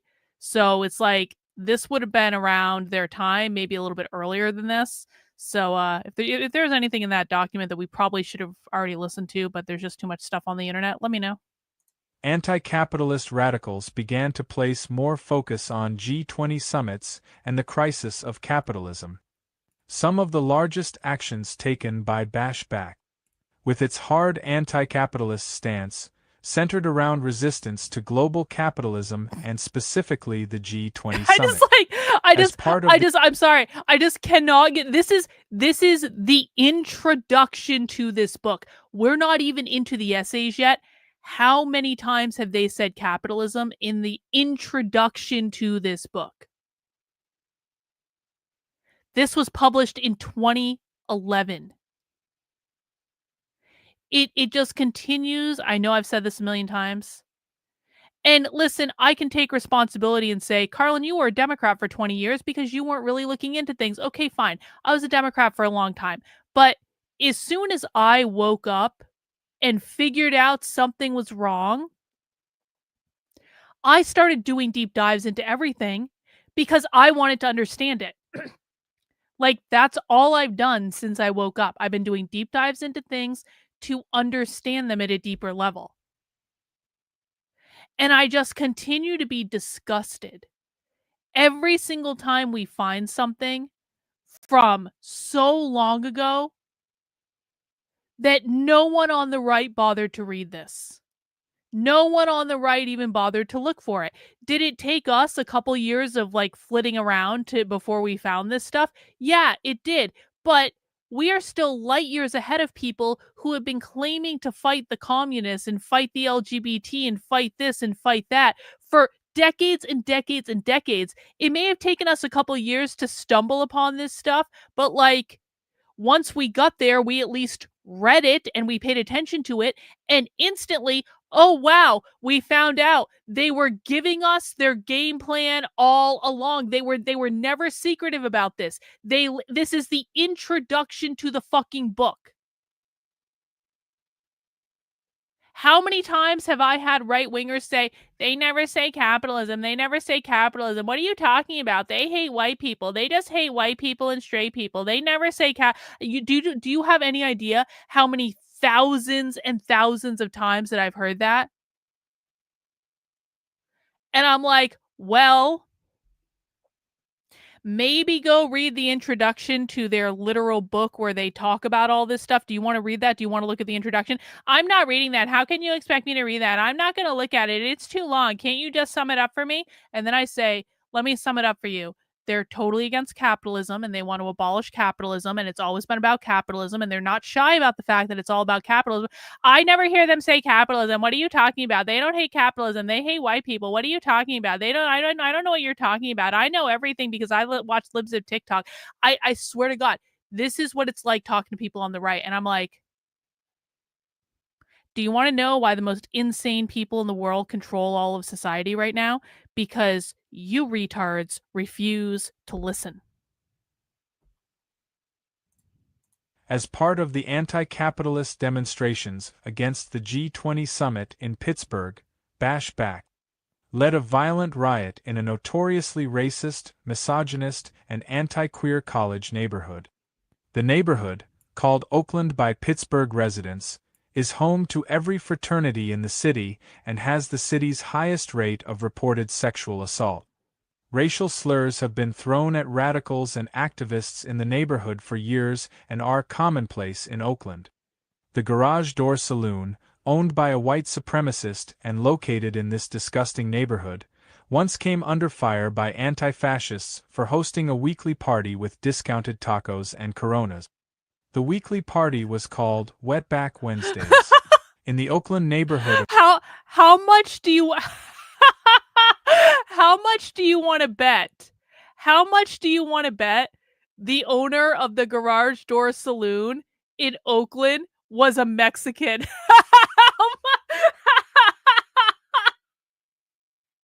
How much? Can someone please look this up and see if we can find anything about this? How much do you want to bet that the owner of the Garage Door Saloon in Oakland, who was hosting a Taco Tuesday called or Wetback Wednesday or whatever, how much do you want to bet he was a fucking Mexican?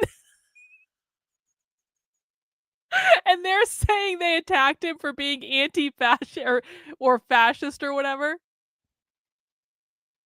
Oh, he owned by a white supremacist fascist who demanded that people have discount tacos.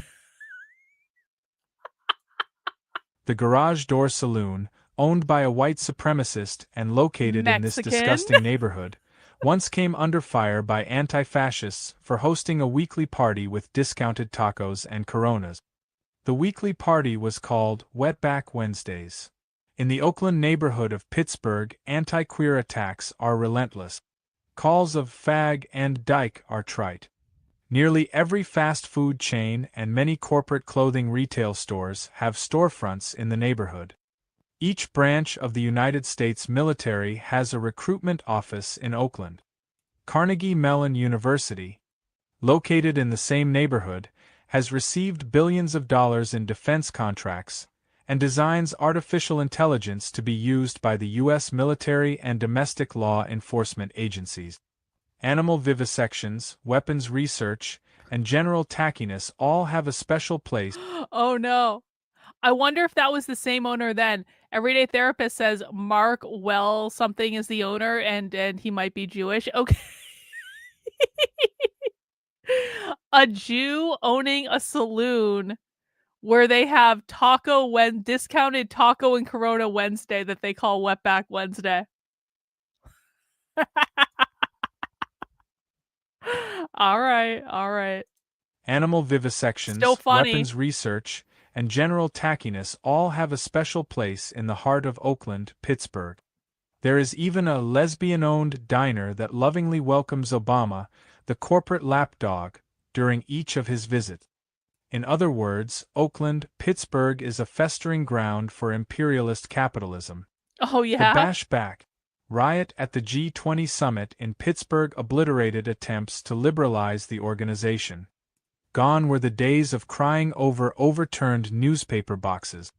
The only controversy that erupted from the Pittsburgh riot came when straight anarchists staged a revisionist coup. The straights claimed that the riot was simply an anti-capitalist march or bashback, themed, or refused to mention it altogether. A communiqué circulated entitled, "Dear Straight Anarchists WTF?" A radical queer complaint from queens of the trailer trash. The communiqué lays out the frustrations of queer anarchists with the erasure perpetrated by straight anarchists in their rewrite of the queer narrative at the G20 riot. Dear Straight Anarchists sparked a long-running debate within anarchist circles about identity, negation, and riot. Amidst all of this glory, one should remember that the bashback riot manifested itself on only a few special occasions and was not without controversy. Though lacking in quantity, these events were particularly spectacular. The large assemblies of violent queers drew the necessary lines in the sand between those who talk about queer radicalism and those who are willing to act for queer anarchy. Pictures of the queer riots were spread via social networking sites, video sharing sites, and the corporate media. The images of queer anarchists committing crimes of mob passion illuminated a new world for disempowered and isolated queers. This new and sexy face of queer militancy drew back the curtains of rage and proved to disenfranchised queers that many of us are willing to unapologetically act according to our violent desires.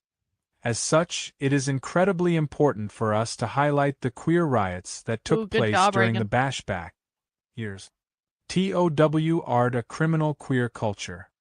As soon as you begin to act in harmony with nature, the law garrotes and strangles you, so don't play the blessed liberal middle-class martyr. Accept the fact that you are a criminal and be prepared to act like one. Hakim Bey. Crime has been the core of queer since queer came into existence.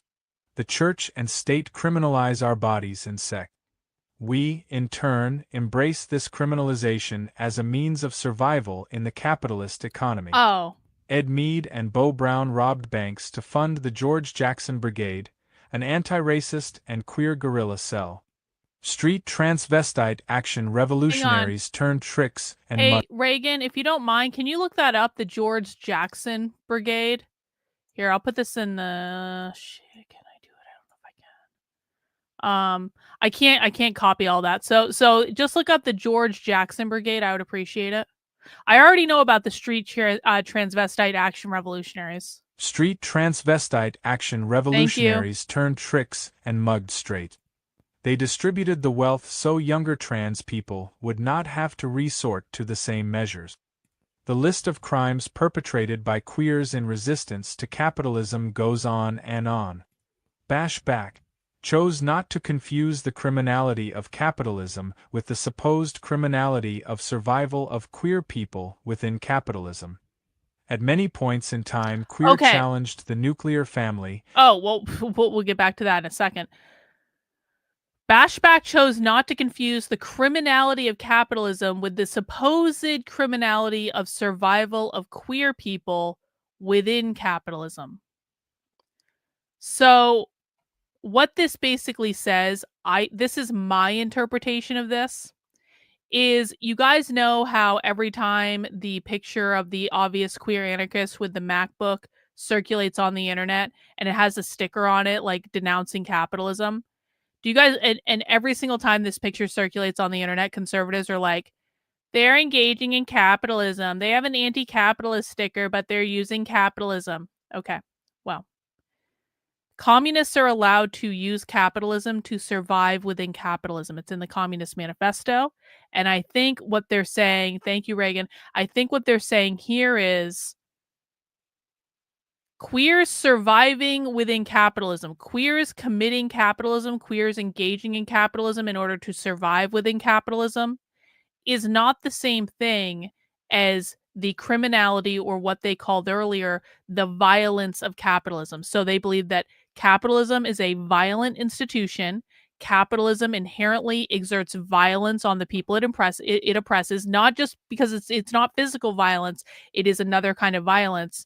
And they're saying, listen, capitalism is a violent, oppressive system, but queer people have to survive within capitalism. And so you're not a criminal queer if you're using capitalism to survive within capitalism. Oh, Sam, you found something too? Cool. Good job. We got some links from Sam and Reagan in the chat if people are interested in more information about the George Jackson Brigade. I appreciate you guys looking that stuff up. And obviously, guys, when I asked Reagan to research something, I like that Sam took initiative and Sam just went and researched it too. Everyone is welcome to research all topics. I just tend to default to Reagan because I knew she was here and she likes doing this stuff. And so, but everyone is allowed to research. If you find stuff related to this and you want to post it in the chat, let us know. If you're not a mod, but you want to post links in the chat, as long as they're good and productive links, let me know and we can change that. Because when we're doing stuff like this, if more people want to research, the better. And so please feel free to always, do that. At many points in time, queer challenged the nuclear family and threatened the capitalist workforce. Bashback sought to create a strong queer counterculture, which could again challenge capitalism. Resistance was to be made sexier than Abercrombie ad. Oh. Campaigns and corporate standards of beauty. If we were to foster a deep and criminal counterculture, we could ultimately destroy assimilation.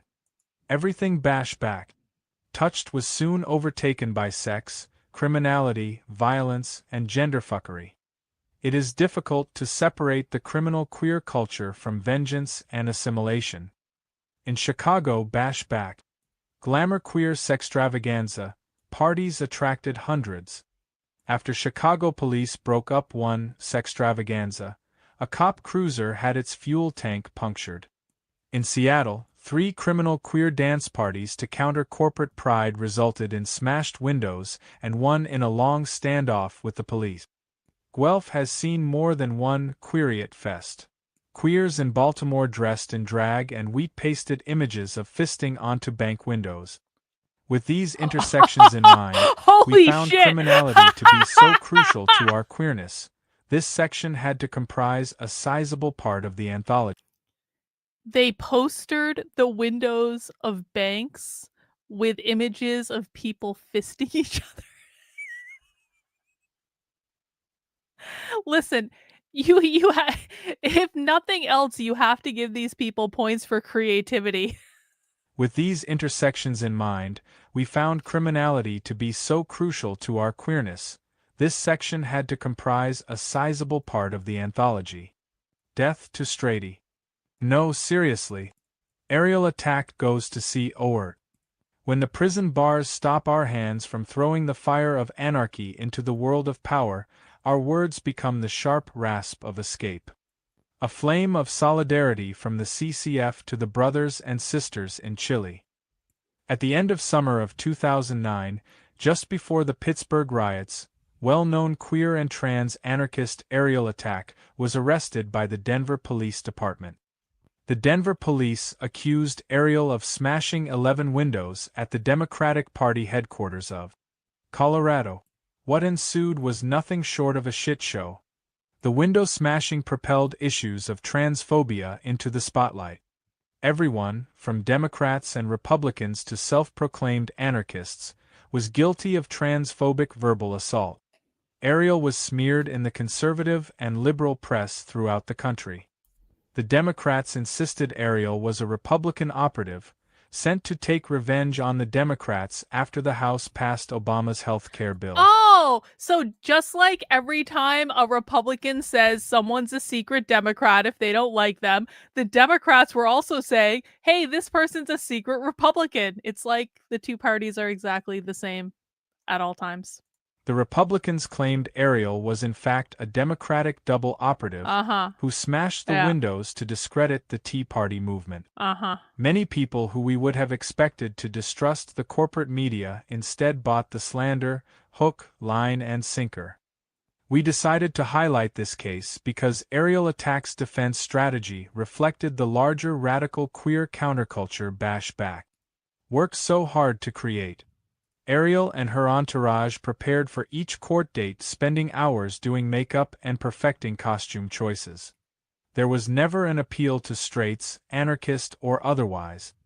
Ariel did not straighten out by adopting a manly appearance to appease the court's ruler.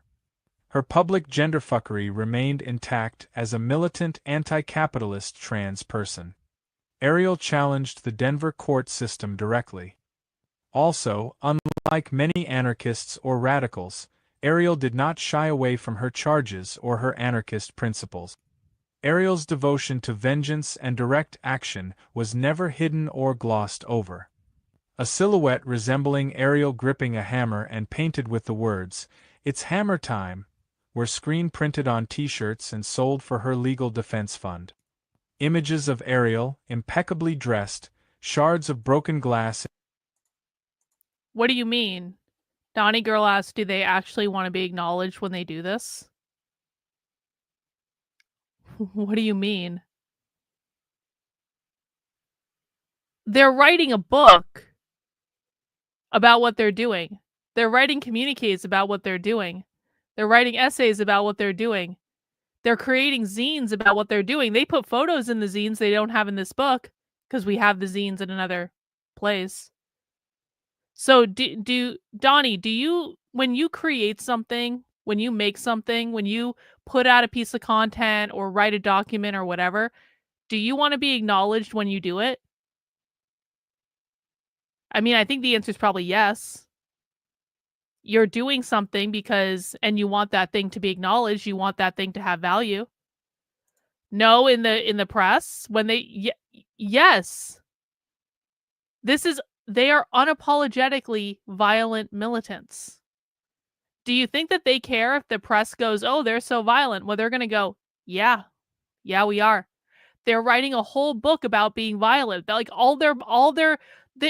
the introduction to this book is talking about how they consider nonviolence to be a form of treachery. Yeah, they want to be acknowledged. Images of Ariel, impeccably dressed. And quite frankly, it would be better for us if they were actually acknowledged, but just no one reports on this stuff. It just happens and it creates these counterculture movements that no one knows about. And then all of a sudden this shit starts showing up in K through 12 schools and people are like, what happened? This just came out of nowhere. It didn't come out of nowhere. It never came out of nowhere. These ideas all come from somewhere. And they were doing all this out in the open and it was just like no one paid attention because it wasn't on the TV. Or it was on the TV, but it was misreported, so it wasn't reported accurately. It's like, I wish people had done better reporting about this.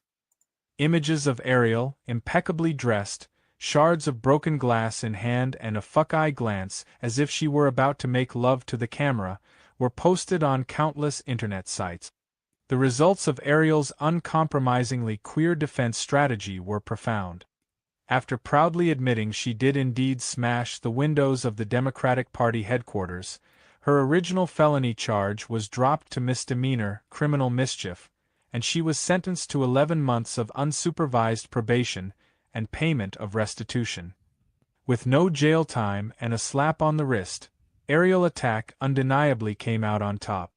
Ariel's case sets an example for how radicals, queer or otherwise, can handle their own trials. Since Ariel's arrest, other anarchists have taken more confrontational positions in the courts. Amelia Nickel, another Denver anarchist, was falsely accused of attempted murder against a police officer. Nickel stuck to her guns, refused bail, and fought the charges down to simple misdemeanors. Scott DeMuth was brought up on charges for an animal liberation action and eventually took a plea deal. Scott's decision to take a plea deal, though landing him in prison for 6 months, prevented the state from imprisoning others who would have refused to testify at his trial. A jury convicted David Japenga for smashing several windows during the Bash Back riot in Pittsburgh. He served 6 months in the Allegheny County Jail. Less than a year after his release, David was rearrested for violating his parole when he participated in an illegal march in Pittsburgh, a march in response to 2 queer people held at gunpoint in an anti-queer attack. David remains in Allegheny County Jail, where he will be held until trial. These and other anarchists should be commended for their valor. Anarchists who pander to our political enemies and water down our beliefs to shave a couple months off an already short sentence sicken us. We do not seek to dictate the terms for each person's legal defense, nor do we want to create a monolithic approach to court battles. We do, however, encourage a braver, more radical approach. After all, fire to the prisons. Announcements, see Alouettes, and other random shit you should still read. It should be relatively obvious what is to be found in this portion of the anthology. So, just fucking read it. Introductor Why Conkle You Science. The fight to destroy tomorrow has just begun. Our biggest enemies are the state, the church, the basher, and capitalism. Oh! However, our most heartbreaking enemies are those who subscribe to the purest liberal and academic notions of what it is to be a radical queer, those who spread lies, made wild assumptions and fought tooth and nail to bring down Bash Back. Seriously. They're telling you, again, just in case anyone is confused, our biggest enemies are capitalism because the state is capitalism, the church is capitalism, the basher is a reflection of capitalism. So their biggest enemy is capitalism. They are very clear. They've said that about 15 times in the introduction. However, our most heartbreaking enemies are those who subscribe to purist liberals and academic notions of what it is to be radical queer. What they're saying is the enemies that they're most sad about are the liberals, who they consider to be their enemies, and the academics, who they also consider to be their enemies, and probably referencing something around this notion around assimilationist politics, because that's what they're talking about. Thank you, Sam, for that. And so that's what they're saying is our most heartbreaking enemies are like these liberals and academics and the gays and the lesbians who are engaging in assimilationist politics, because that is not what we want a part of. I think there's also something to be said here for the idea of, we've talked about the idea of gain of function Marxism quite a bit on this channel. The idea behind gain of function Marxism is that today's radical queer activists are not influenced really as much by people like Marx or Mao or Marcuse or any of the people that start with M, any of the dead philosophers will say. The people who today's radical militant activists are influenced are it's stuff like this. And what that means is it's not that these are not Marxist ideologies, because this is an explicitly Marxist ideology, but it's that it was Marxism that merged with something else. It was something else combined into it to make this hybrid gain of function thing that is not pure Marxism, that is a different strain of Marxism entirely. And so I think that's part of what it's. Anytime they're shitting on academics, they're talking about the dead philosophers, okay? They're shitting on academic notions of what this means. They're saying, that's so fucking old school, that's so boomer, that's so cringe, like whatever. It's not that, it's not that Marxism isn't involved in this ideology, but it is fundamentally mutated into something that is way more militant, way more violent, way more absurd, way more dystopian than anything else. Bobby, you may have just gotten here. The church means capitalism. They said it explicitly several times earlier in the introduction. However, our most heartbreaking enemies are those who subscribe to the purest liberal and academic notions of what it is to be a radical queer, those who spread lies, made wild assumptions and fought tooth and nail to bring down Bash Back. The speculation as to why is endless. Some believe more established radicals and academics were uneasy with the attention Bashback received. If Bashback continued to hog the spotlight, it would potentially take attention away from the radical queer establishment's own self-serving projects meant to catapult them into fame through radical academia. Some think it is because many of those engaging with the new tendency did not want to fuck those entrenched in the radical queer establishment, and made this clear on several occasions. Still, some believe their hatred of Bashback came from discomfort with the new tendency to turn queer into a negative army to destroy everything, including the academic and non-profit governance of queer. Oh yeah? Either way, these wannabe queer rulers see no room for our revolt, and will stop at nothing to destroy the new queer tendency. Many believe Bashback went too far in alienating progressive allies in the struggle for liberation. Oh yeah? In reality, Bashback did not go far enough. The better world, liberals, and radical... Some think that the militant queers were too hard on the progressives among them. But you know what? We just think we weren't mean enough. The better world liberals and radical academics speak of is impossible for queer and trans people. So again, they're telling you, we're not progressives, we're not liberals, we're not academics. We do not like those people. In fact, we kind of wish we had been meaner to people, and we kind of wish we had alienated them more. The better world liberals and radical academics speak of is impossible for queer and trans people. The progressive, liberal, and academic establishments are religious capitalists. They profit off our oppression and our resistance to oppression. Oh yeah? Progressives and reformists closed the bathhouses, gentrified our neighborhoods, and welcomed straights into our stronghold. Radical academics make tens of thousands of dollars a year yet claim to speak for the queer proletariat while simultaneously labeling the queer proletariat as oppressive.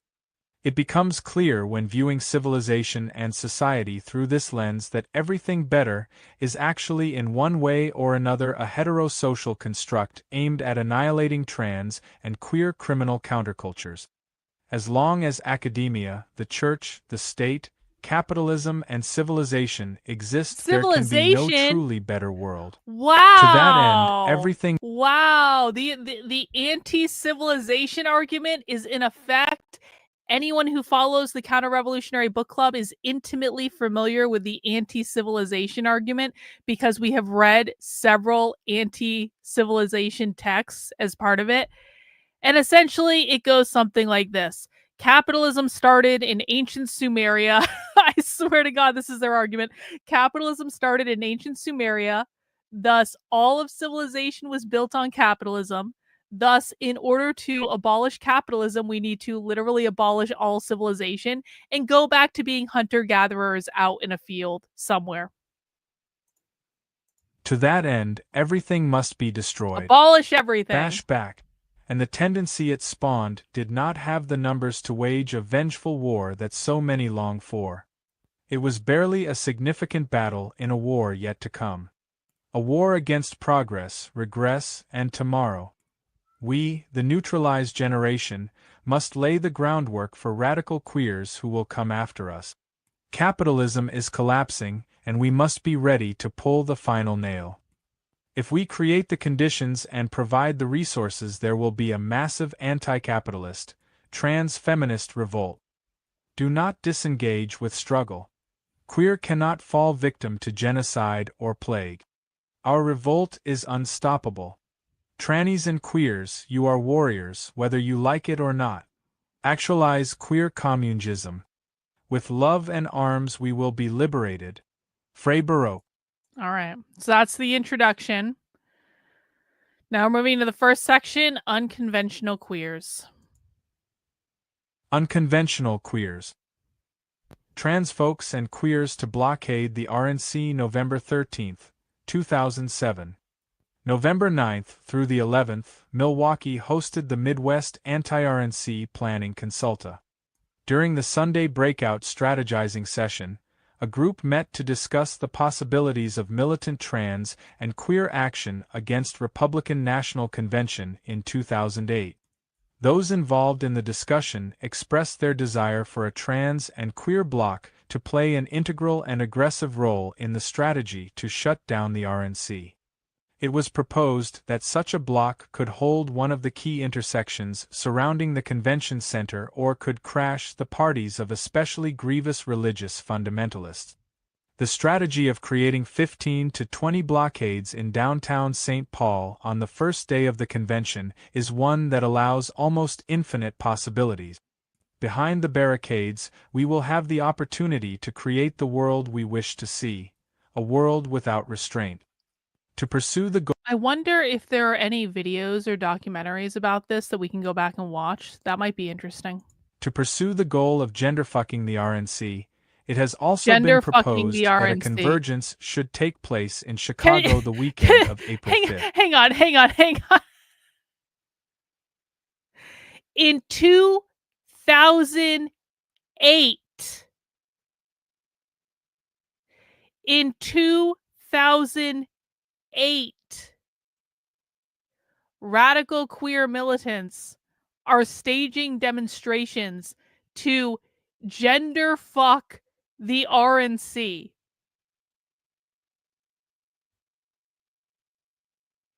And over 15 years later, Republicans finally figure out that genderqueer is a thing. I cannot. Thank you, Sam. To pursue the goal of genderfucking the RNC, it has also been proposed that a convergence should take place in Chicago the weekend of April 5th. Radical queers, trans folk, anarcho-feminists, and allies from all over the Americas are invited to come to Chicago to ensure the end of the old world and the beginning of ours. More information will be announced when the details of this convergence have been worked out. We are looking forward to seeing all of you in Chicago in April and the Twin Cities in September. For the liberation of desire. And for dance parties amidst the ruins. Bash Back. Points of unity. Members of Bash Back must agree to 1. Fight for liberation. Nothing more, nothing less. State recognition in the form of oppressive institutions, such as marriage and militarism, are not steps toward liberation, but rather towards heteronormative assimilation. Bruh. 2. A rejection of capitalism, imperialism, and all forms of state power. 3. Actively oppose oppression both in and out of the movement. Racism, patriarchy, heterosexism, sexism, transphobia, and all oppressive behavior is not to be tolerated. 4. Respect a diversity of tactics in the struggle for liberation. Do not solely condemn an action on the grounds that the state deems it to be illegal. So, okay. In order to be a member of a militant queer anarchist tendency called Bashback, you have to agree to the following. 1, you are fighting for liberation from institutions like marriage and militarism.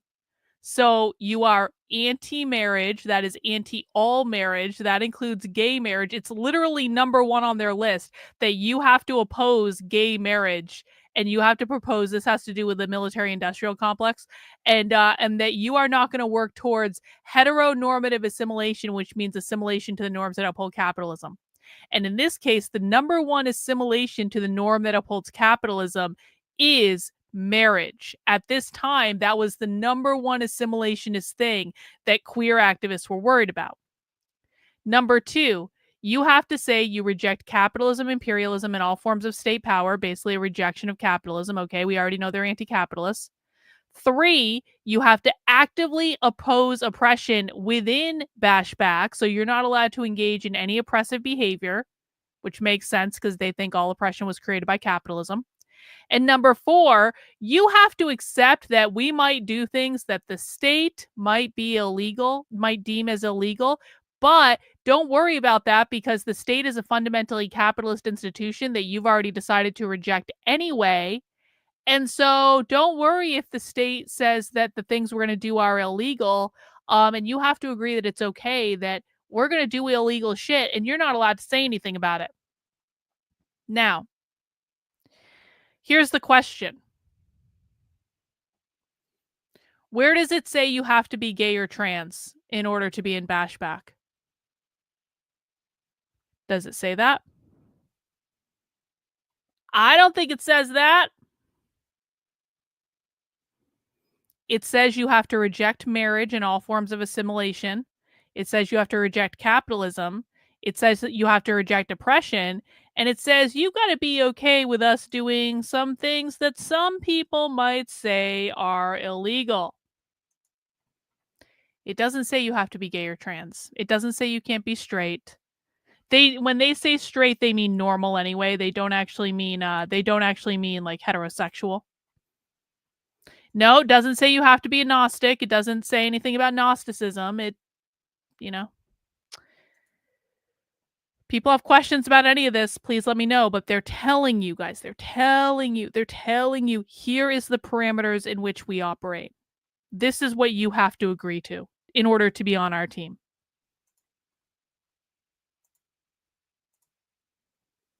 Radical trans folk and queers converge in Chicago, April 5th. In 2004, the party conventions were nothing more than disempowering for queers and trans folk. Boston turned out a large, festive, yet nearly invisible queer kiss-in.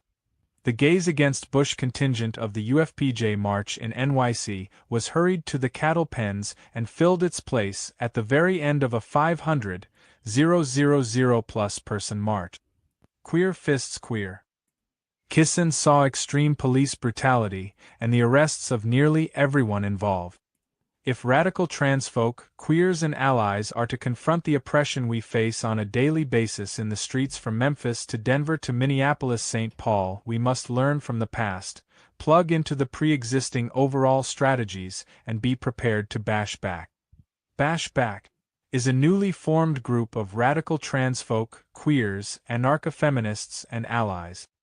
Bash Back, Chicago's current focus, is hosting a convergence in April to facilitate radical queer and trans organizing against the party conventions. Bash Back, Chicago is anticipating that the convergence will play an essential role in action planning and give us a solid grip on the presence radical queers and trans folk will have at the conventions this summer. By organizing against the conventions, we all hope to pave the way for a long-lasting network of radical trans folk, queers, and anarcho-feminists. Bash Back, Chicago folks encourage all like-minded radical trans folk and queers in other cities to form their own chapter of Bash Back, and are calling for trans folk, queers, anarcho-feminists, and allies to join in Chicago April 5th and 6th. As well as strategy sessions, the weekend of April 5th will include workshops, a large party show fundraiser, and a rowdy yet fabulous action. Bash Back is committed to providing safe housing and food to out-of-town attendees throughout the weekend. With any luck, the Chicago convergence will be just... See, I'm going to tell you, if conservatives saw this, they would say, they're paid protesters because they're trying to provide housing and food to people who are traveling from out of town. Conservatives would see that and go, oh, the only reason they're going to the protests is because they're paid protesters. With any luck, the Chicago convergence will be just as smashing as the sweaty Southern queer and trans convergence in the spring of 2006. Anti-authoritarian people of color at Bash Back. Convergence, calling all anti-authoritarian anarchist people of color to caucus, network, and organize at the Bash Back. Convergence, on Saturday, April 5th at the Bash Back. Convergence in Chicago, Illinois. There will be an anti-authoritarian people of color caucus. The proposed starting time for the caucus is at 11 a.m. Bash Back is a newly formed group of radical trans folk, queers, anarcho-feminists, and allies, calling all anti-authoritarian anarchist people of color to caucus, network, and organize at the Bash Back. Convergence, One Direction, Trans and Queer Insurrection, a report back from the Bash Back. Convergence. The Convergence. The weekend of April 4th to 6th, radical trans folk, queers, and anarcha-feminists from all over the country converged in Chicago for the Bash Back. Anti-DNC RNC Convergence. In attendance were folks from Illinois, Wisconsin, Michigan, Minnesota, Virginia, Tennessee, New York, Georgia, Missouri, Colorado, California, and elsewhere. Groups including Bash Back, Queer Action Network, the Revolting Queers, Unconventional Denver, the RNC Welcoming Committee, Anarchist People of Color, Roadblock Earth First, the Pomegranate Health Collective, and Code Pink were represented. Code Pink! The convergence. Oh shit! Oh shit! Code Pink. Well, that was unexpected. I didn't even know Code Pink was around back then, let alone that they were involved in Bashback. Isn't that interesting? Code Pink showed up in that Queer Fire document? Wow. Okay. This is why we read this stuff, guys. The convergence succeeded in creating a safe space for queer, trans, gender variant, and women anarchists to meet and articulate our plans to crash the conventions. Workshop. Friday night, representatives of Roadblock Earth First shared information about the current situation in Indiana, where activists are working to stop the construction of the NAFTA superhighway, Interstate 69. On Saturday, transgendered activist Midge Potts spoke about her experiences with creative activism and as the first trans person to run for a federal office. Later, Eric Stanley discussed the relationship of queer and trans people to the prison industrial complex, followed by a screening of his film Homotopia and the short By Any Means Necessary. I wonder if we can find Later those. that day, several people attended a DIY. Hang on. Can someone try to find these? Can someone try to find Eric Stanley's Homotopia and a short story or short film By Any Means, or just, By Any Means Necessary? It might be interesting to find those if we can. Later that day, several people attended a DIY sex toy workshop. On Sunday, representatives of the RNC Welcoming Committee.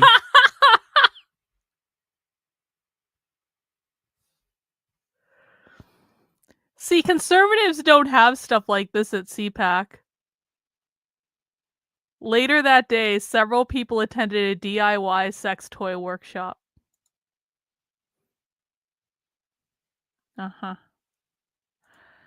Sarah, Code Pink is an activist organization that still exists today. So anytime you see Sarah, do you know when like activists scream in like congressional hearings? Like, I think it was like last week, wasn't it? A bunch of activists started screaming and yelling and acting foolish during RFK's congressional hearing. They did this during the confirmation hearings too. That's Code Pink. So Code Pink is I'm kind of confused about how far left Code Pink is. I think they're revolutionary, but I also am just like, they don't operate traditionally within the revolutionary far left, but they might be pretty far left. So they do these direct actions where they engage in protesting, they interrupt congressional hearings, they shout, they do these sit-ins, they do all this stuff. So it's just an activist organization that I didn't even know existed back then. And so that's it was I think it was a movie, Kurt. I think they were talking about a movie.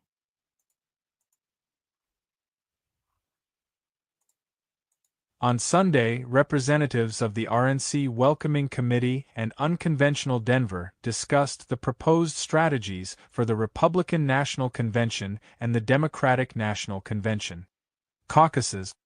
At the convergence, space was created for a People of Color caucus, a transgender caucus, and a women's caucus. The POC caucus discussed the need for a future anti-gentrification conference to discuss strategies to oppose gentrification. In their report back, Thanks, the Reagan. POC caucus also asked that anyone distributing the zine Go Light and 3 anti-RNC stickers Zine? featuring a white hunter Zines, and you dead say? elephants, indigenous people, and ninjas stop doing so immediately. During the POC caucus, a white auxiliary caucus met to discuss strategies to confront white privilege and white supremacy.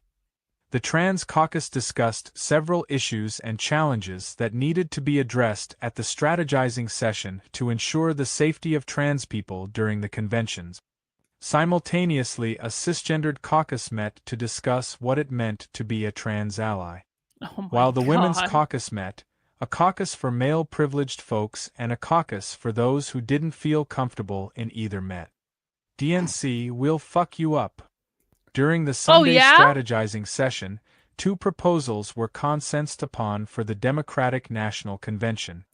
Unconventional Denver has proposed themes for the actions each day of the convention. It was thus determined that trans and queer action at the DNC should fit within those themes. After the Immigrants' Rights March on No Borders Day, it was agreed that there should be a No Gender Borders action targeted at assimilationist and transphobic elements of the convention, such as the Stonewall Democrats. Wow. It was also decided that during the Free Political Prisoners Day, there will be an action focused on freeing the New Jersey Four. The strategizing session then shifted towards addressing proposals for action at the RNC. Bash Back. Chicago proposed to reclaim the streets-style dance party blockade to fit within the 3-tiered strategy. More specifically, a dance party coupled with hard defenses. The declared intention is to create a situation wherein it is possible to have liberating and festive action, an empowering situation that we can defend and maintain. This will be an action for the first day strategy of the convention. The idea was also proposed that the log cabin Republicans be targeted by actions. The session also endorsed an idea proposed by the revolting queers of Minneapolis. They described an underwear bike ride action. This will be a more relaxing action to happen later in the convention. TRANSINCLUSIONANDSOLIDARITY. Coming out of the Trans Caucus, it was very clear that trans folk all face increased dangers in participating in direct action. While being arrested is a miserable situation for anyone, it can be especially horrific for trans and gender-variant folk. Thus we are determined to creating safe infrastructure for supporting trans folk at the conventions and within our movement. First, getting trans folk out of jail will be the first priority of jail solidarity. Secondly, in mass arrest situations, we will refuse to be separated by gender and will give gender-neutral aliases such as Jessie Doe as opposed to John or Jane. It should be noted that this is not only a tactic that will be practiced by those involved with the trans and queer bloc, but should be endorsed by all groups participating in direct action. Bash Back. We'll work to educate other groups on this tactic leading up to the conventions. Thirdly, we will work very closely with local DNC and RNC organizers to ensure that legal, medical and housing infrastructure all take into account the specific needs of trans folk.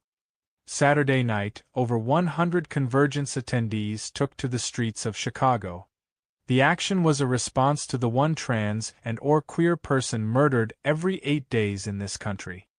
We are being systematically murdered, and we set out to show that we are done with the violence and invisibility forced on our bodies. Starting in the Lincoln Park neighborhood, we took the road and marched all the way through and into Boys Town. Along the way, we first stopped to confront the Republican Party headquarters of Chicago. There, we broke into a dancing and chanting. We're here. We're queer. Republicans, don't fuck with us. We're here. We're queer. And we don't fuck Republicans. The procession then marched to the district police station. Despite the cops' rhetoric about being LGBT-friendly, the reality is that those very cops are complicit in violence against queer and trans people. Thus, we marched to the police station and confronted the perpetrators of anti-queer and anti-trans violence. After obstructing the movement of traffic for 10 minutes, we marched to the LGBT Center. There, we confronted the center for its trans exclusion, its erasure of sex workers in the queer community, and its involvement with AIDS profiteers and vivisectors. After we had marched through the roads for approximately 2 miles, police forced the march to stop. We then broke out into a dance party near Wrigley Field.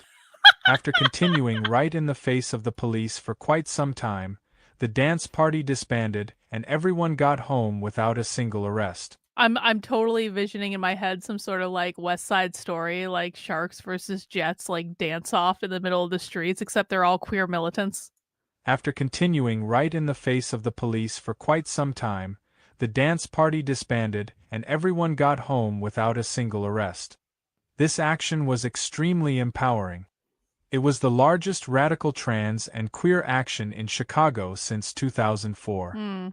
Beyond that, it was a march that was uncompromisingly confrontational, yet extremely fun. We took our rage and grief to the doorsteps of those responsible cops, Republicans, assimilationists and aid profiteers, and we danced in their faces. Breakout groups and moving forward. After the strategizing session, 3 breakout groups met. Communications, legal and logistic. The people involved with the communications group bottom-line reportbacks, calls to action, regional callouts and working on a website and listserv. Those in the logistics group talked about the specific medical and housing needs of queer and trans folk. The legal group further discussed the jail solidarity tactics, and the need for Know Your Rights workshops and to raise legal funds. We now have a little less than 5 months to the conventions, and we have a lot of work to do until that point. In May, we'll be meeting in the Twin Cities for the PrideFest 5.3. In June, during the weekend of Milwaukee's PrideFest, Bash Back, Milwaukee will host a gathering to further articulate the strategy for September. Thus, we must put out a call for trans folk and queers on the West Coast, in the mountains, and in the sweaty South to host convergences and consultas. We've laid out the strategy. Now we all need to find out how to plug in, work out the details, and shut this shit down. Bash Back. Radical Queermos at PrideFest. On the weekend of April 5th, around 100 radical trans, queers, feminists, and allies gathered in Chicago to discuss what our presence at the political conventions would look like. After hours of discussion, decisions and creating working groups, the newly formed Bash Back network came up with some fantastic plans.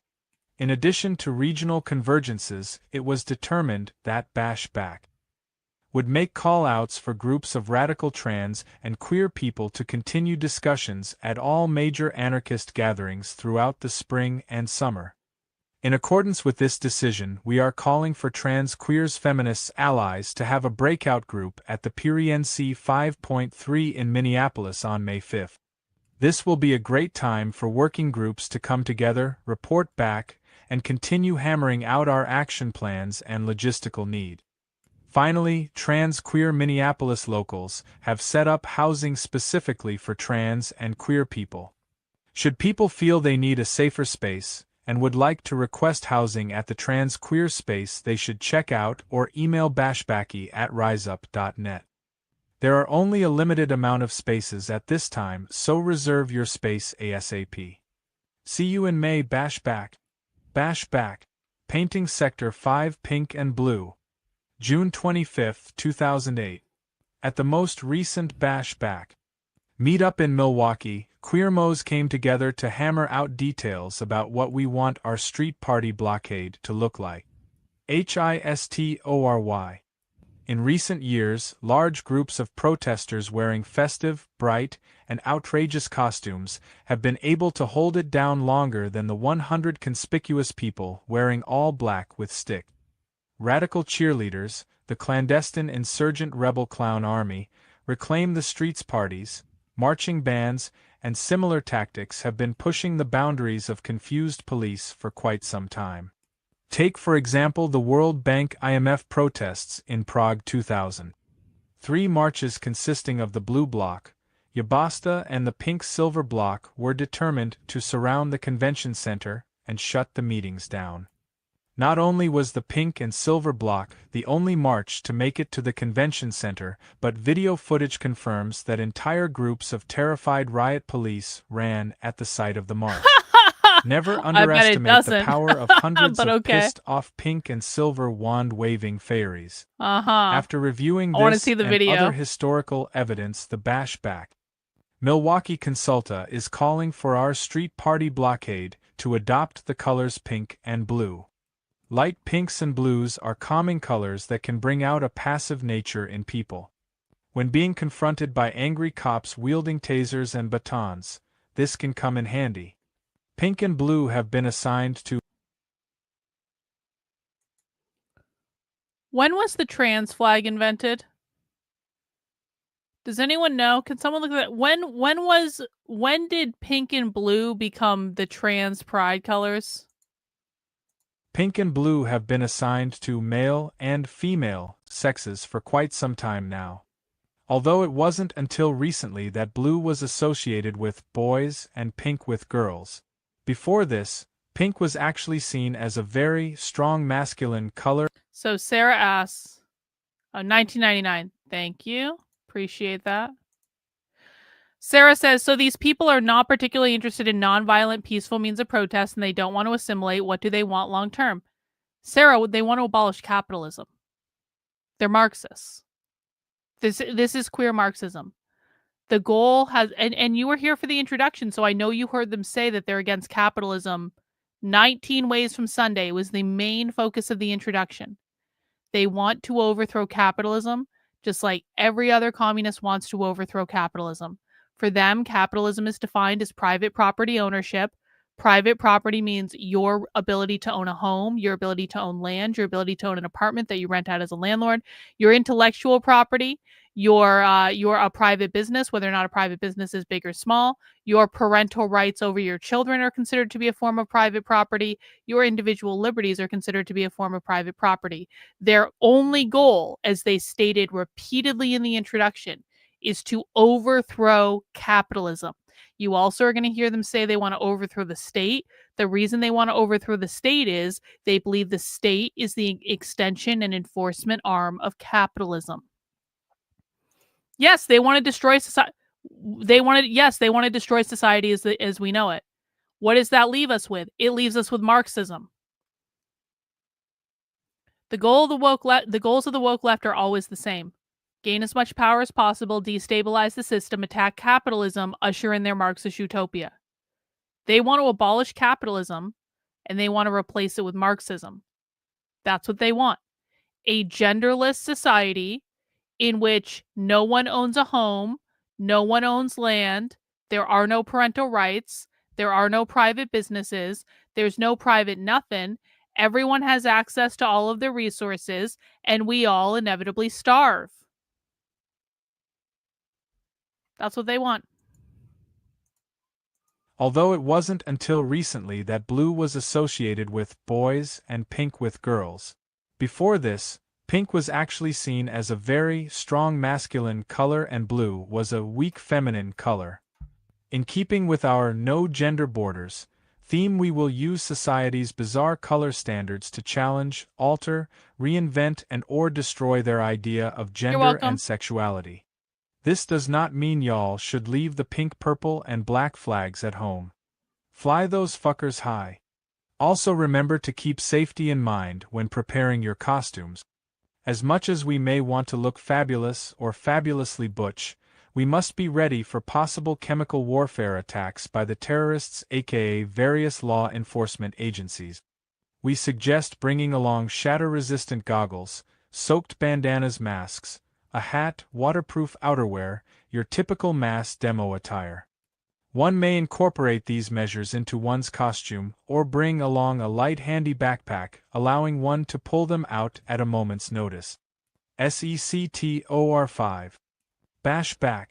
Attendees of the Milwaukee Consulta were approached by organizers from the Midwest region about claiming Sector 5 along with the Midwest cluster. We came to the conclusion that we would join onto Sector 5 while still maintaining our decision-making independence. We are not a part of the Midwestern cluster, but rather we will be jointly staking claim to Sector 5. While many people from all corners of the country will be joining the bashback blockade, at this point in time, it seems the majority will be from the Midwest. Hey, Sarah, if you're really new here, just know that most people, when they first start listening to this content, it's overwhelming to them because it's so contradictory to everything that you've ever been told. It's also just a lot. So if you're having trouble wrapping your head around it, just know that pretty much everyone that has ever been here before you has been in the same position as you, and we're willing to answer questions, and we're willing to help you understand it. And sometimes it takes some time to process this information because it's a lot and it's different. All right. What we're doing today. This is, if you're jumping into queer Marxism for the first time, this is a lot. This is like, it's like you showed up and you jumped right into the advanced class. And it's cool. We want you to be in the advanced class. We want you to listen to the advanced class, but just know that there's a lot. This is a difficult way to learn about queer. And so I want to commend you for being here and for listening. I personally think it's the best way to learn about it because you're just immersing yourself in what it is. It's kind of like if you wanted to learn how to speak French, just go move to France. You're not going to learn how to speak French overnight, but you're immersing yourself in the culture, and so you're going to learn how to speak the language a lot faster. It's the same with this, except it just might be a little bit overwhelming at first. So ask as many questions as you need to. We would like to help you understand, and that goes for anyone else that might be new to this content as well, that you aren't really sure what you're listening to. Blockade, at this point in time, it seems the majority will be from the Midwest. There will be a large number of Midwestern trannies and queers. We can effectively serve as a middle ground of trust between Midwest blockades in our sector and trannies queers from other regions in spokescouncil situations. Keeping it fierce, bash back. Free the New Jersey 4. Free all prisoners. So, and I want to say too, what the document is going through right now is it's reading a whole bunch of what they call communiques. Communiques, and I explained this earlier, but people might have shown up since then. Communiques are what far left radicals use to communicate with each other to say, here's what happened. We had some sort of an event. We had some sort of a direct action. Here's what happened, and here's what we learned from it. And basically what they're doing is the far left is a massive decentralized network. So there is no, people ask all the time, like, who is the leader on the left? No one. There is no leader. They are a collective. They are a massively, massively, massively decentralized collective in that there are thousands of little cells all over the country, and they're all doing stuff, and some of them work together and some of them don't, and some of them work together sometimes, but they don't work together other times. But one of the things that the left is actually very good at is documenting, here's what we did. We did this protest. We did this crazy stunt where we took over a church. We had this meeting. Here's what we talked about at the meeting. So what it's going through right now is the communiques that were written and distributed on anarchist websites about what they were doing around this time period. So everything that you're hearing right now, this stuff actually happened. Okay? This is not fictionalized. This is what actually happened. Now, it is their perspective on what happened. So you're going to get it twisted with their bias, right? Because what did it say earlier? It said, all these cops were just running away from all these fairies dressed in pink. Okay, I don't believe that actually happened. But that's their perception of what happened. All right? So I'm not suggesting that this is just like the only version of events and that there's no other perspectives. I'm saying these are their communications with each other about what they did, why they did it, how it worked out, stuff like that. So that's what we're reading right now. Free all prisoners. A radical queer call to action at the... Wait, look at the name of this. Queers Against Capitalism, Trannies for Tumultuousness, a radical queer call to action at the DNC. Bash back. Against corporate power and mindless consumerism. Assimilationist, capitalist politics are not looking out for the interests of queer and trans folk. Reject economic oppression and celebrate real alternatives to heteronormative capitalism. Oh, On yeah? Monday, August 25th of the DNC, the streets of Denver are going to get queered up. Radical queer and trans folks will crash the parties and fundraisers to demand no business as usual. The Democrats will be out on the town to bask in the glory of their mainstream politics and corporate sponsorship. We too will be out on the town. Maybe we'll feel like checking out where the Stonewall Democrats are partying. Or maybe we'll visit the HRC's corporate donors. Wherever we end up, we're gonna smash their spectacle. Show the Dems what a real party looks like. Wear your pink. Bring some black. Wear your cutest capitalism-smashing shoes. Bring your cutest tumult-causing tools.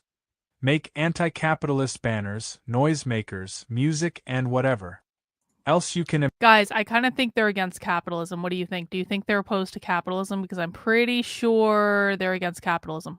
Else you can imagine will be useful to smash the spectacle of corporate queerwashing. Against capitalism. Interested parties will gather at 6 p.m. at Civic Center Park. Keep on the lookout for sprightly elves in orange bandanas who will be giving out top-secret information on a couple of the choicest fundraisers and parties in Denver. Hang on, Sarah's got a question. This dates back to 2007. Okay, so the book of essays that we're reading was published in 2011, but the documents that we're reading now, you're right, this is probably around 2007 or early 2008 because they're talking explicitly about what they're going to do at the DNC convention in 2008. So a lot of what I've been learning about the last few years, CRT, queer theory, gender ideology, etc., were all alive and well decades ago. Oh, Sarah, just you wait. Just you wait. Because the first reference that I have to queer as an anti-capitalist ideology was from 1964. Not only was this around in the 2000s, this was around in the 90s, this was around in the 80s. And by the way, do you know when this ideology really perpetuated? It was in the 80s under Ronald Reagan. All of this perpetuated under a Republican president. And then it continued to perpetuate under George H.W. Bush. It continued to perpetuate under Bill Clinton. It continued to perpetuate under George W. Bush. It continued to and their coming out party was before Barack Obama was even elected. So really think about this. They're talking about protesting the DNC, which was the nominating convention for Barack Obama. This already had been running and perpetuating and building and expanding for decades prior to Barack Obama getting elected president. This is how badly conservative influencers have failed their own audience. This is how badly conservative pundits have failed their own side. Because if you talk, and I don't know if this is your perspective, Sarah, but a lot of people like you have kind of come through the channel. And so I kind of know what people think. A lot of people think that this just started under Obama. They were literally protesting the convention that Barack Obama got nominated at the first time. Just really think about how bad of a fuck up the right perpetuated on their own side while claiming to be fighting the communists for years and years and years and years and years and years and years. They had no idea who they were fighting. They had no idea who the enemy was. And they certainly didn't teach anyone what was actually going on. Keep on the lookout for sprightly elves in orange bandanas who will be giving out top-secret information on a couple of the choicest fundraisers and parties in Denver. Most of these parties will be starting after 9 or 10, so that gives folks and affinity groups a chance to chill for a few hours, finalize their plans, dress for success, mingle with the crowd. Or folks can play some of the fun direct action games we'll have set up from 6 to 8 that night, to get some last-minute training before going into action. For tumultuousness. When they least expect it, at the appointed time Monday night, we'll emerge from the shadows to reconvene in downtown and get down and dirty. What surprises and successes will the night hold? That depends on you and what you bring to it. Final call to action. Gender fuck the RNC. In just over 2 weeks' time, Bashback, manifesting in the form of a pink and blue bloc, will bring the Republicans to their knees in the streets of St. Paul. This is a final call to action. We're getting ready. Those of us stationed in the Twin Cities are working on hammering out the details of a convergence space for LGBTQ radicals. If all goes well, this safe space will be open Friday the 29th through Friday the 5th. As of now, we are still negotiating sleeping arrangements with the possible convergence space. On a separate note, our crew will also be assembling dozens of pink and blue masks to complement the wickedly sexy costumes we hope out-of-towners are preparing. The revolting queers are planning to reclaim gay space, and the Twin Cities Avengers are gathering as many safer sex supplies they can get their hands on. Are you? Flying fairies of these awful states, the time to plug in is now. We have heard whispers of radical trans folk and queers coming in from all corners of Turtle Island, but only a small portion have let us know they need housing. If the Bashback convergence gives us any idea, our blockade should be massive. However, some of us are getting nervous due to the lack of formal RSVPs we have yet to receive in regards to fucking up of this grand old party. What's going on? Let us know who you are, when you are coming, and how many of you there are. It is extremely important that we know what our capacity is when hammering out the final details of our blockade. Goings on in the cities. On Monday, August 25th, those BB heirs already in the cities will be holding a spokescouncil at a time and place to be announced. That same evening, a trans health advocacy training will take place at 720 Washington Avenue South in Minneapolis. Saturday, August 30th, we will hold the second and possibly final BB spokescouncil somewhere in the Twin Cities. September 1st, all hell breaks loose. We are down to the wire. Straighties and homonorms beware, your time is near. Bashback, Colorado to take on Stonewall Democrats today. Calling on you radical queermos, trannies, and allies. This Friday, the forces of assimilationist gay capitalism are throwing themselves a little party. The Stonewall Democrats meet and greet.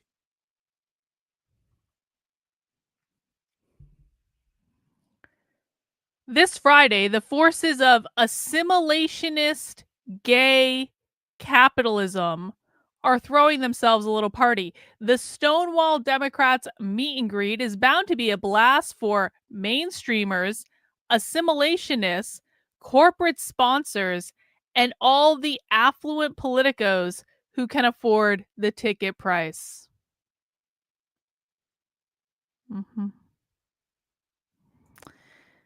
Sarah says this is also discombobulating. Again, Sarah, I like every single one of us has been there. I promise you. I really do. The situation in the West now feels worse than I thought.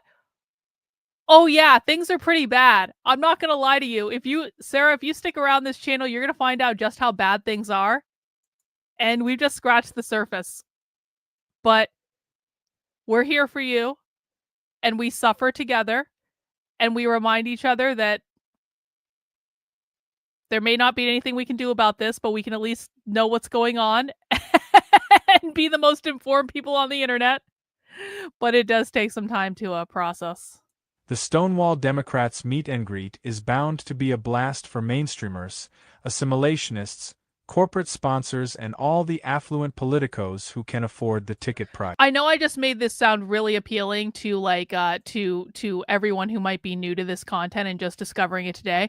Yeah, we sit around listening and watching some of the most dystopian shit on the internet, and things are pretty much way worse than you ever thought they were. And everyone who is trying to talk about communism is a liar, and none of them actually know what's going on.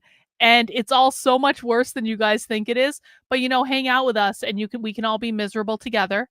And I know I'm making this sound super appealing right now, but at least we know what's going on. And it is actually kind of interesting once you get into it. The Stonewall Democrats meet and greet is bound to be a blast for mainstreamers, assimilationists, corporate sponsors, and all the affluent politicos who can afford the ticket price. Bash back. Colorado has something else in mind. Join us and come on out to crash the Stonewall Dems party. When, this Friday, July 25th, 6 p.m. where? Parking lot at Marxic Fine Foods, 770, East 17th Avenue. We'll head over to the party from there. Why? For liberation, not state sanction. Bring some pink and some black and some noisemakers and some banners.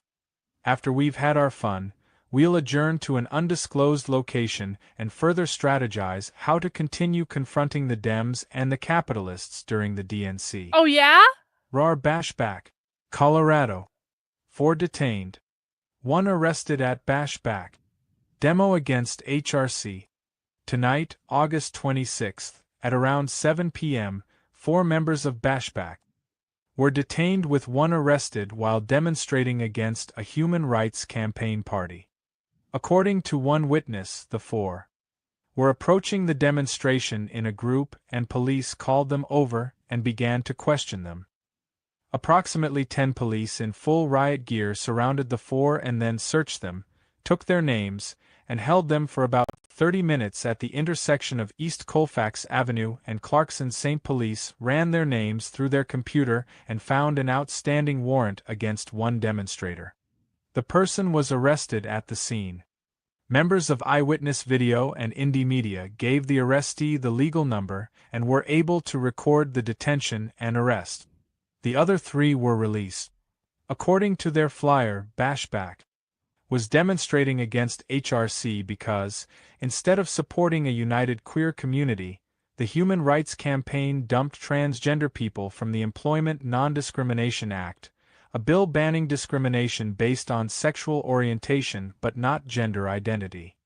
The flyer continues, HRC's betrayal of trans people is just the tip of an oil-slicked iceberg.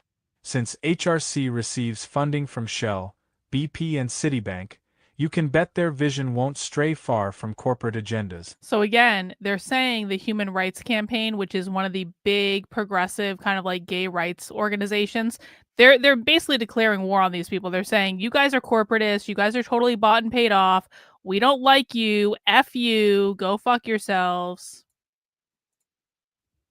Communique. The Queens are coming. At 4 p.m. today, a clandestine troupe of crusty radical queers dropped a banner over I-94 in the Seward neighborhood of Minneapolis. The queers are coming September 1st, 08. Let this be a warning to all anti-sex, heteronormative fucks. On September 1st, every intersection of downtown St. Paul will be filled with ass-fucking, cunt-licking freaks. Act up, bash Oh back. my! An analysis of the radical queer organizing surrounding the Republican and Democratic National Conventions. Since November of 2007, a gang of trannies, queers and miscreants had made clear their intentions. They were going to fuck up the conventions.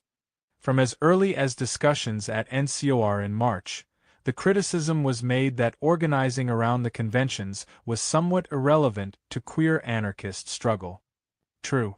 Struggles for queers have largely, and rightfully so, been rooted in the desires and needs of queer bodies. From Stonewall to the White Night riots, to STAR, to the battles with AIDS, the struggles of radical trannies and queers have always involved matters of empowerment and immediate survival.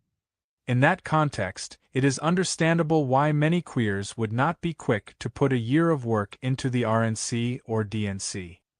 After all, our bodies would still be in prison, and we'd still be killed on the street without regard for the events of 4 days in St. Paul and Denver. We get that, but we don't live in 1969. Queers aren't engaged in 4-day-long street battles with police anymore. We haven't burnt cop cars or attacked capitals lately. We aren't occupying federal buildings, and public sex in enormous squatted buildings is sadly a matter of envious nostalgia for our generation. Yeah, Rather, nostalgia. we have the banal regurgitation wanna of get fucked in an abandoned heterosexuality building. and patriarchy in the form of campaigns for marriage and military service. Hang on. Understand- Hang on. Again, the 2 assimilationist things that queer Marxists hated in this period more than anything else was marriage and the military-industrial complex.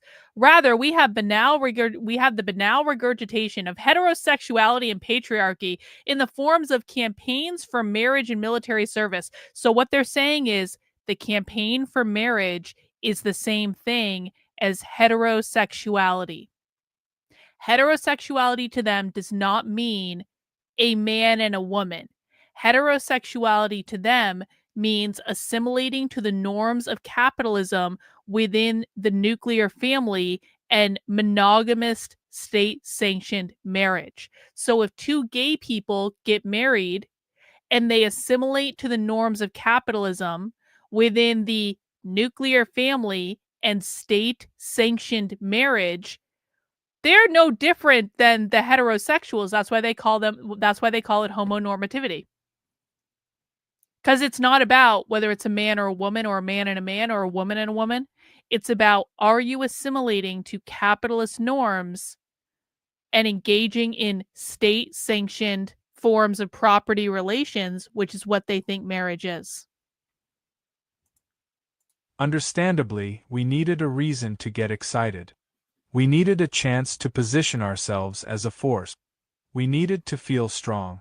Above all else, we needed to find one another as individuals who wanted this world's head on a platter. We needed folks to dance with atop the rubble. The author of this tragically incomplete analysis cannot attest to anything that happened in Denver, but really hopes someone else will. While fun and a worthwhile experience, what happened with the bashback blockade in the streets of St. Paul was neither outstanding Hey, nor thanks, as Brendan. wild as it Appreciate could it. have been. A lot of shit was put in the roads. Shit in the roads got broke, one person was arrested, another got fucked up by a horse. The blockade created a situation that kept buses from entering the Excel on Kellogg for about 40 minutes. Later, folks got into a few scuffles with the Westboro Baptist Church. Oh, and a terrified and bewildered corporate journalist got a great story about a funnel cloud of tire-slashing, cop-terrorizing genderfuckers. From the perspective of this participant, more could have happened. The conflict could have been escalated, and the ante could have been upped. I can say, though, that standing down a charging line of horse cops, linked arm in arm with friends and lovers in their sexiest attire, has left me with a certain taste for conflict, a taste not easily satisfied. Over a year in advance of the conventions, it was articulated that the most important reason to organize against them lay in their potential as catalysts to create lasting networks and to escalate social conflict in this country. For this reason, the conventions were an enormous success. I don't know for what that means, Bashback Sarah. and for radical queers. Bashback, as a network, was born entirely out of anti-convention organizing. This organizing made possible the outrageously successful radical queer convergence in April, and the formation of a slew of new queer anarchist groups throughout the country. There are now Bashback groups in at least 6 cities or areas: Chicago, Denver, Memphis, Michigan, Milwaukee, and upstate New York, as well as crews of radical trannies and queers in several other towns. To be clear, the relationships and networks we've built are here to stay. We've fucked one another, we've slept on each other's floors, we've sat for hours in lovely parks applying glitter to our costumes. That doesn't go away after 4 days.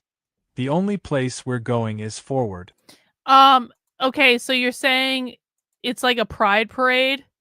Sarah, I think your conception on what these people are might be influenced heavily by like libs of TikTok style stuff. So these people these people were protesting pride parades. They didn't like pride parades actually all that much. A big queer BDSM. I mean, do they want that every single day in the middle of the streets? I don't think that's their intention. I mean, sexuality and BDSM is certainly a part of queer culture, but really, again, their number one goal is to abolish capitalism. So it's not about having sex, and their number one goal is not about having sex in the streets. You're not there. There are a few brief mentions where they're being hyperbolic in this document about like sex and stuff like that. But by and large, how many pages into this document? We're over 50 pages into this document, and they haven't really talked about sex at all. So the idea that these people are obsessed with sex is really more of like a conservative thing. It's not actually true. They're obsessed with overthrowing capitalism and with destabilizing norms that uphold the system. They're far more obsessed with that than they are with sex. Now, do they do stuff related to BDSM? Yeah, they do. Yeah, 100%. But even then, it's a political statement against capitalism because they see BDSM as engaging in consensual power relations. So even when they're doing that, it is still a protest against capitalism. The only place we're going is forward. The work we've done to create a network of queer and trans anarchists has been amazing. Now the next few months and year will truly tell how well we've done. We have a lot of momentum and a lot of passion. With that, we have an opportunity to invigorate and embolden queer organizing in this country. This is actually very true. Queer Marxists don't like Pride stuff. They don't like Pride Month. They call it a form of rainbow capitalism. They believe it's basically exploiting gay people for the purpose of capitalism. And so they tend not to participate in it, actually. Thank you, Rottweiler. With that, we have an opportunity to invigorate and embolden queer organizing in this country. We don't intend to let that opportunity pass. We know what we want, and in the flurries of kicking horses and streams of pepper spray, we've found others who want it just as bad. We have only one direction, the queerest of insurrections. Forging a praxis of vengeance.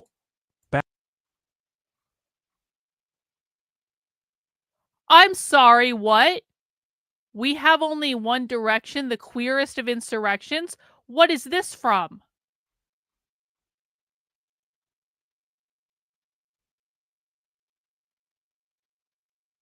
Act Up, Bash Back, an analysis of the radical queer organizing surrounding the Republican and Democrat National Convention. And it literally ends with the line, we have only one direction, the queerest of insurrections.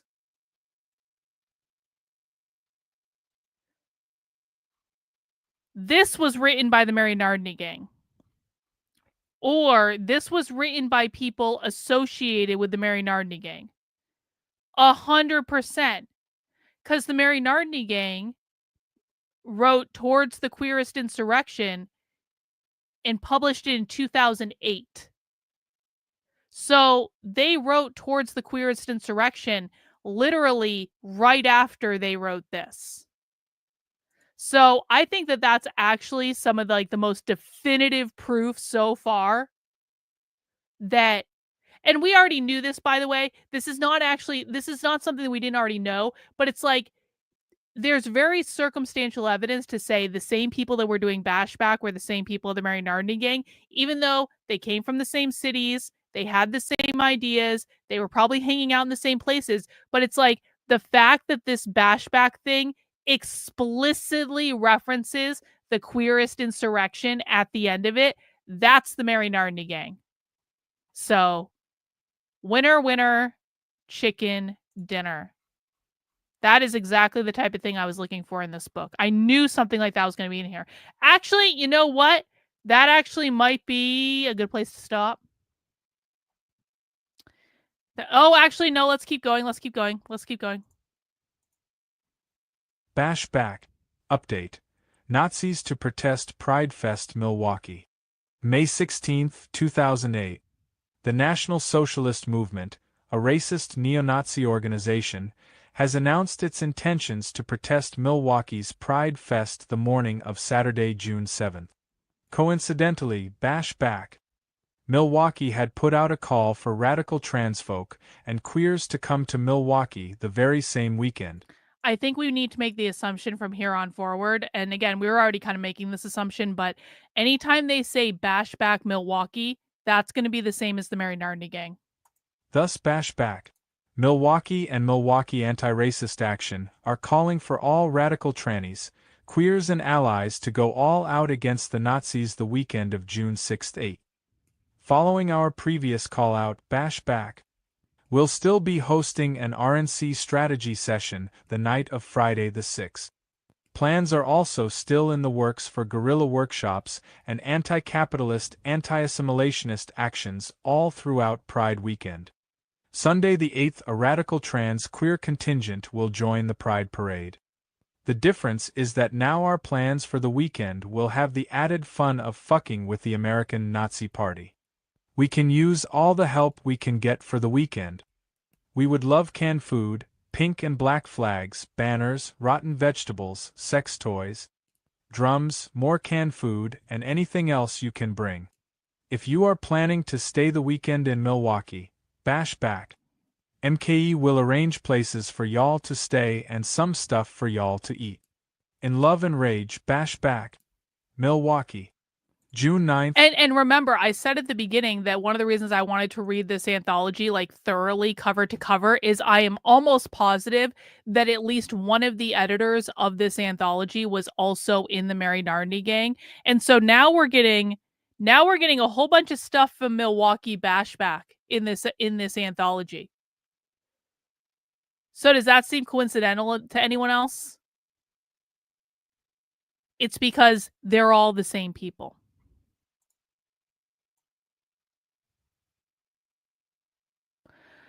Lawful over on Rumble says, so they're using sexual and community desires and feelings of needing to belong to something bigger than oneself to get them to hate capitalism. Nope, that's not what they're doing at all. Again, that is what we call a conservative bullshit interpretation.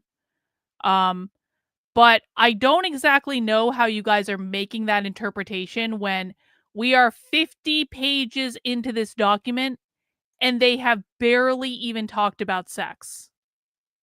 So it's kind of like conservatives like to overblow the impact of like sex because it's like they probably have just like been so sexually repressed all their lives that anytime someone even says the word sex, it's all the conservative brain zones in on. Then they go sex.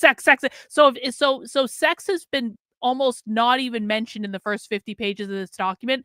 They've mentioned capitalism like significantly more than sex, but it kind of seems like some conservatives right now are literally only hearing the word sex, and you're assuming this is all about sex when it's not.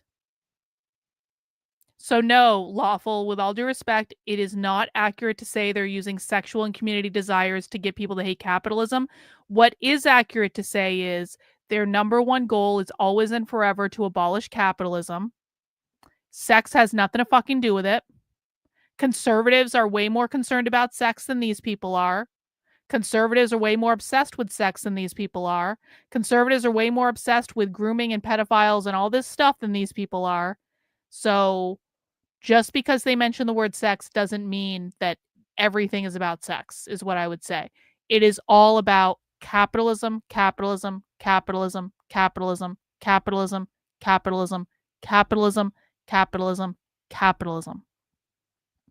And when they are engaging in sex, BDSM is their form of protesting capitalism. They're using sex as a political statement against capitalism.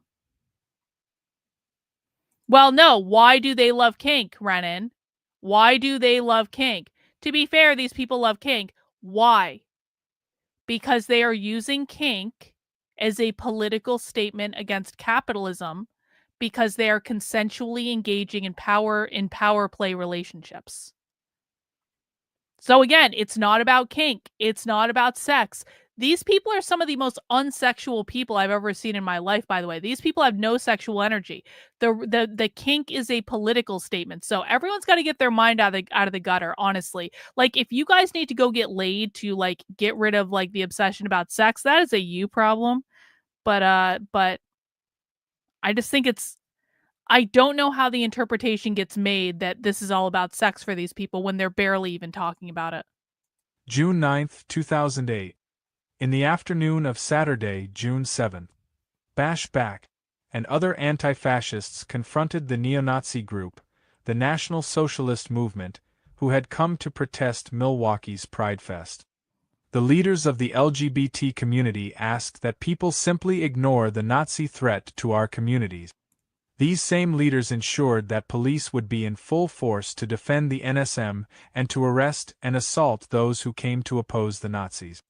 In short, the organizers of PrideFest and the leaders of the LGBT community sold out all of us. Neo-Nazis are not a group of passive Christians who want only to condemn our abstract souls to hell. These people want us dead.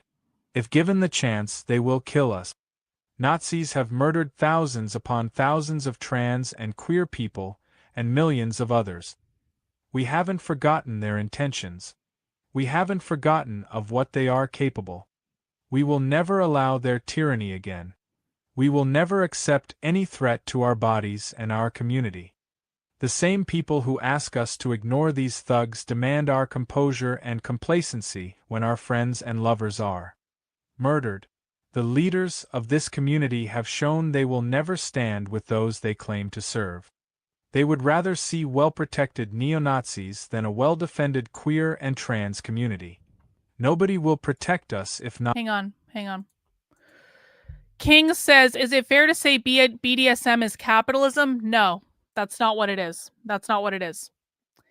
Capitalism to the left is a form of power relationship. Private property is a form of power. Okay. And so when they're engaging in BDSM, they're doing it. Backing up. The left believes that they are oppressed by capitalism against their will. They believe that they live in a society that they do not consent to. Capitalism is oppression without their consent. BDSM is a way of commenting on power dynamics while engaging in consensual power play. So BDSM is consent. Capitalism is akin to rape, kind of, honestly. So capitalism does not have their consent. BDSM does. That is the difference. That it is not. So it is not fair to say BDSM is capitalism. BDSM is a consensual power relationship that is meant to comment on the power dynamics of capitalism being non-consensual. This is why consent is such a big thing on the left. This is why you have people filling out consent forms before, like, they put their arm around someone or kiss someone on the cheek or something like that. Nobody will protect us if not ourselves. In the last year, reported violence against us had risen by 25%. One queer or trans person is murdered every 8 days in this country. Nazis move freely into our neighborhoods to terrorize us on the street.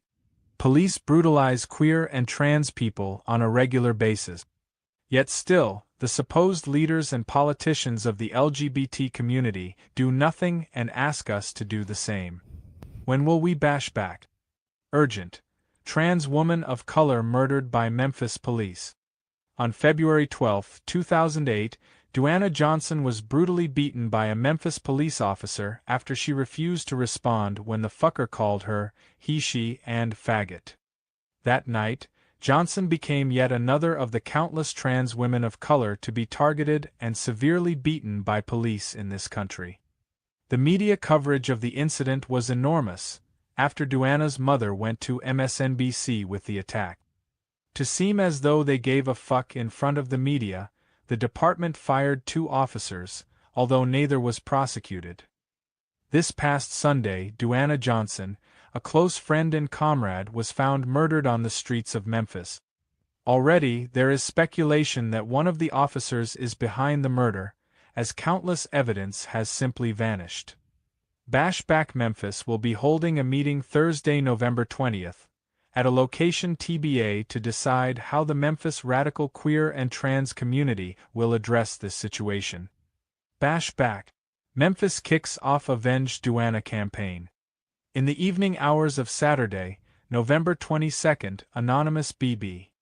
Memphis operatives called in to request that a hearse, a casket, and a dozen pink daisies be delivered to Officer Bridges McCrae, Duanna Johnson's attacker, as he dressed for church on Sunday. A note attached to the flowers read, "See you soon. Duanna BB." Officer Bridges McRae is responsible for beating Duanna Johnson with handcuffs and fists just months prior to her mysterious death. It is clear that McRae and others in the notoriously anti-trans Queer Memphis Police Department had it out for Duanna. Bash back. News, clandestine queers, and above-ground activists know that the MPD murdered Duanna. Wait.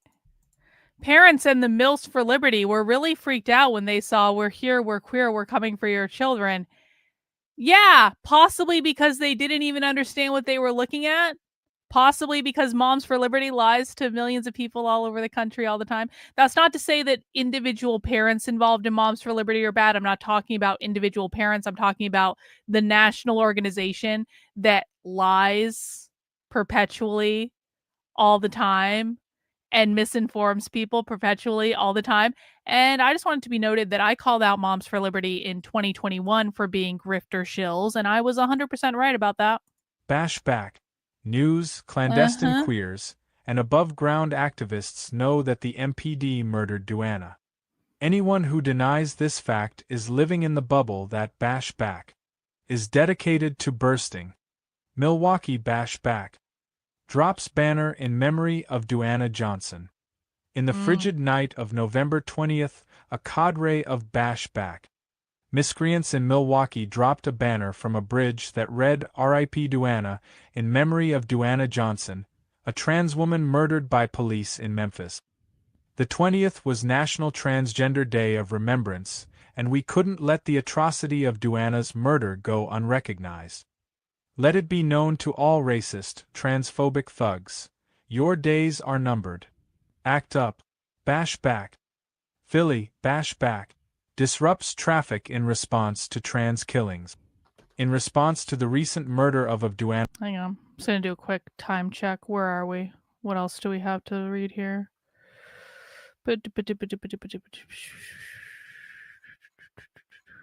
I'm starting to zone out, and so to me, that seems like that might mean that this is a good time to wrap up. We've actually made a lot of progress. We got like 50 pages into this document, so I feel pretty good about that, actually.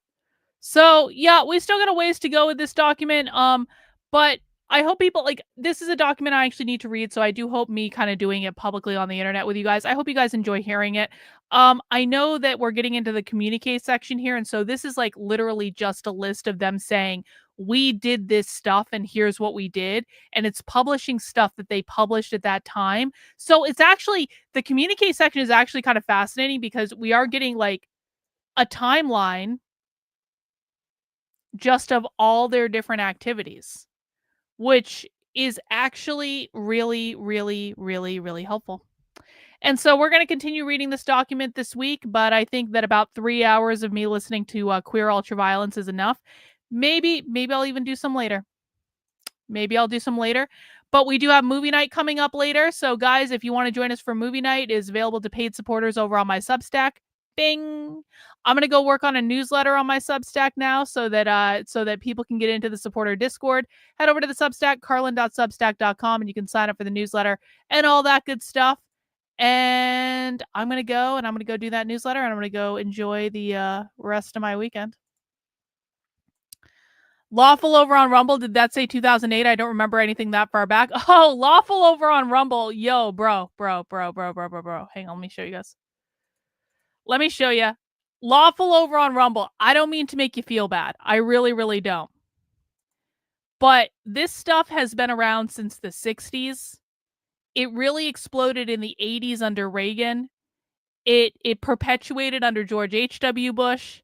It perpetuated under Bill Clinton. It perpetuated under George W. Bush. Like, we have this stuff tracked back decades before 2008. 2008 was their coming out party. 2008 was, we've been planning this stuff in these underground subcultures for like 30 years, and now we're going to start fucking shit up in the real world. So the reason that you don't remember stuff back to 2008 is because you probably listened to bullshit conservative pundits and commentators that lie to you. And I guess I would, and that's not your fault, by the way. It's not your fault you were lied to. It's not your fault you were misinformed. It's really not. No one should feel bad about that. But I would really encourage you to consider what your media consumption habits are And I would encourage you to consider that if literally no one has ever told you that this started way fuck off before 2008, then those people don't know what they're talking about, and those people are lying, and those people are misinforming you. And maybe stop getting news from those people, and maybe stop listening to them because they don't know what the fuck they're talking about. And so if you ever want to see the primary source evidence, I have it. I have an archive of this stuff going back to the 60s. I've got a propaganda archive of these people, and we're still collecting all this stuff all the time. The only thing we use here is primary source evidence. And so we have their documents, we have their zines, we have their propaganda, we have their videos, we have their books. We have a basic mise-en-scène of what happened. And we're researching this in a way that no one else on the internet is right now. And so if you want to know what really happened, come and join us. Join the Counter-Revolutionary Book Club. Subscribe to the channel. Subscribe to the Rumble channel. I cover this stuff all the time. And we will show you the evidence of it. And I'm very sorry that your conservative influencers suck.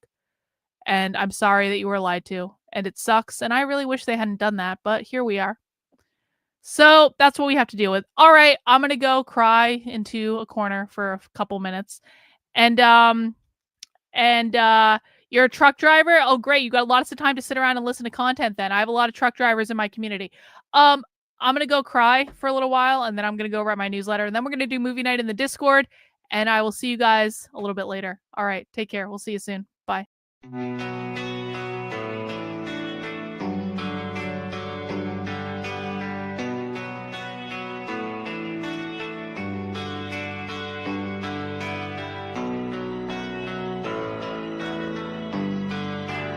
How are you feeling?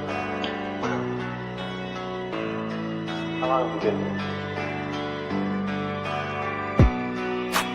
3 months, May 17th. And what brought you? That's difficult to answer.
clear.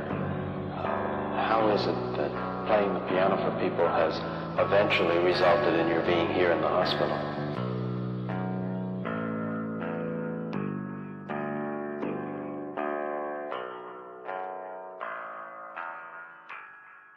That's difficult to answer.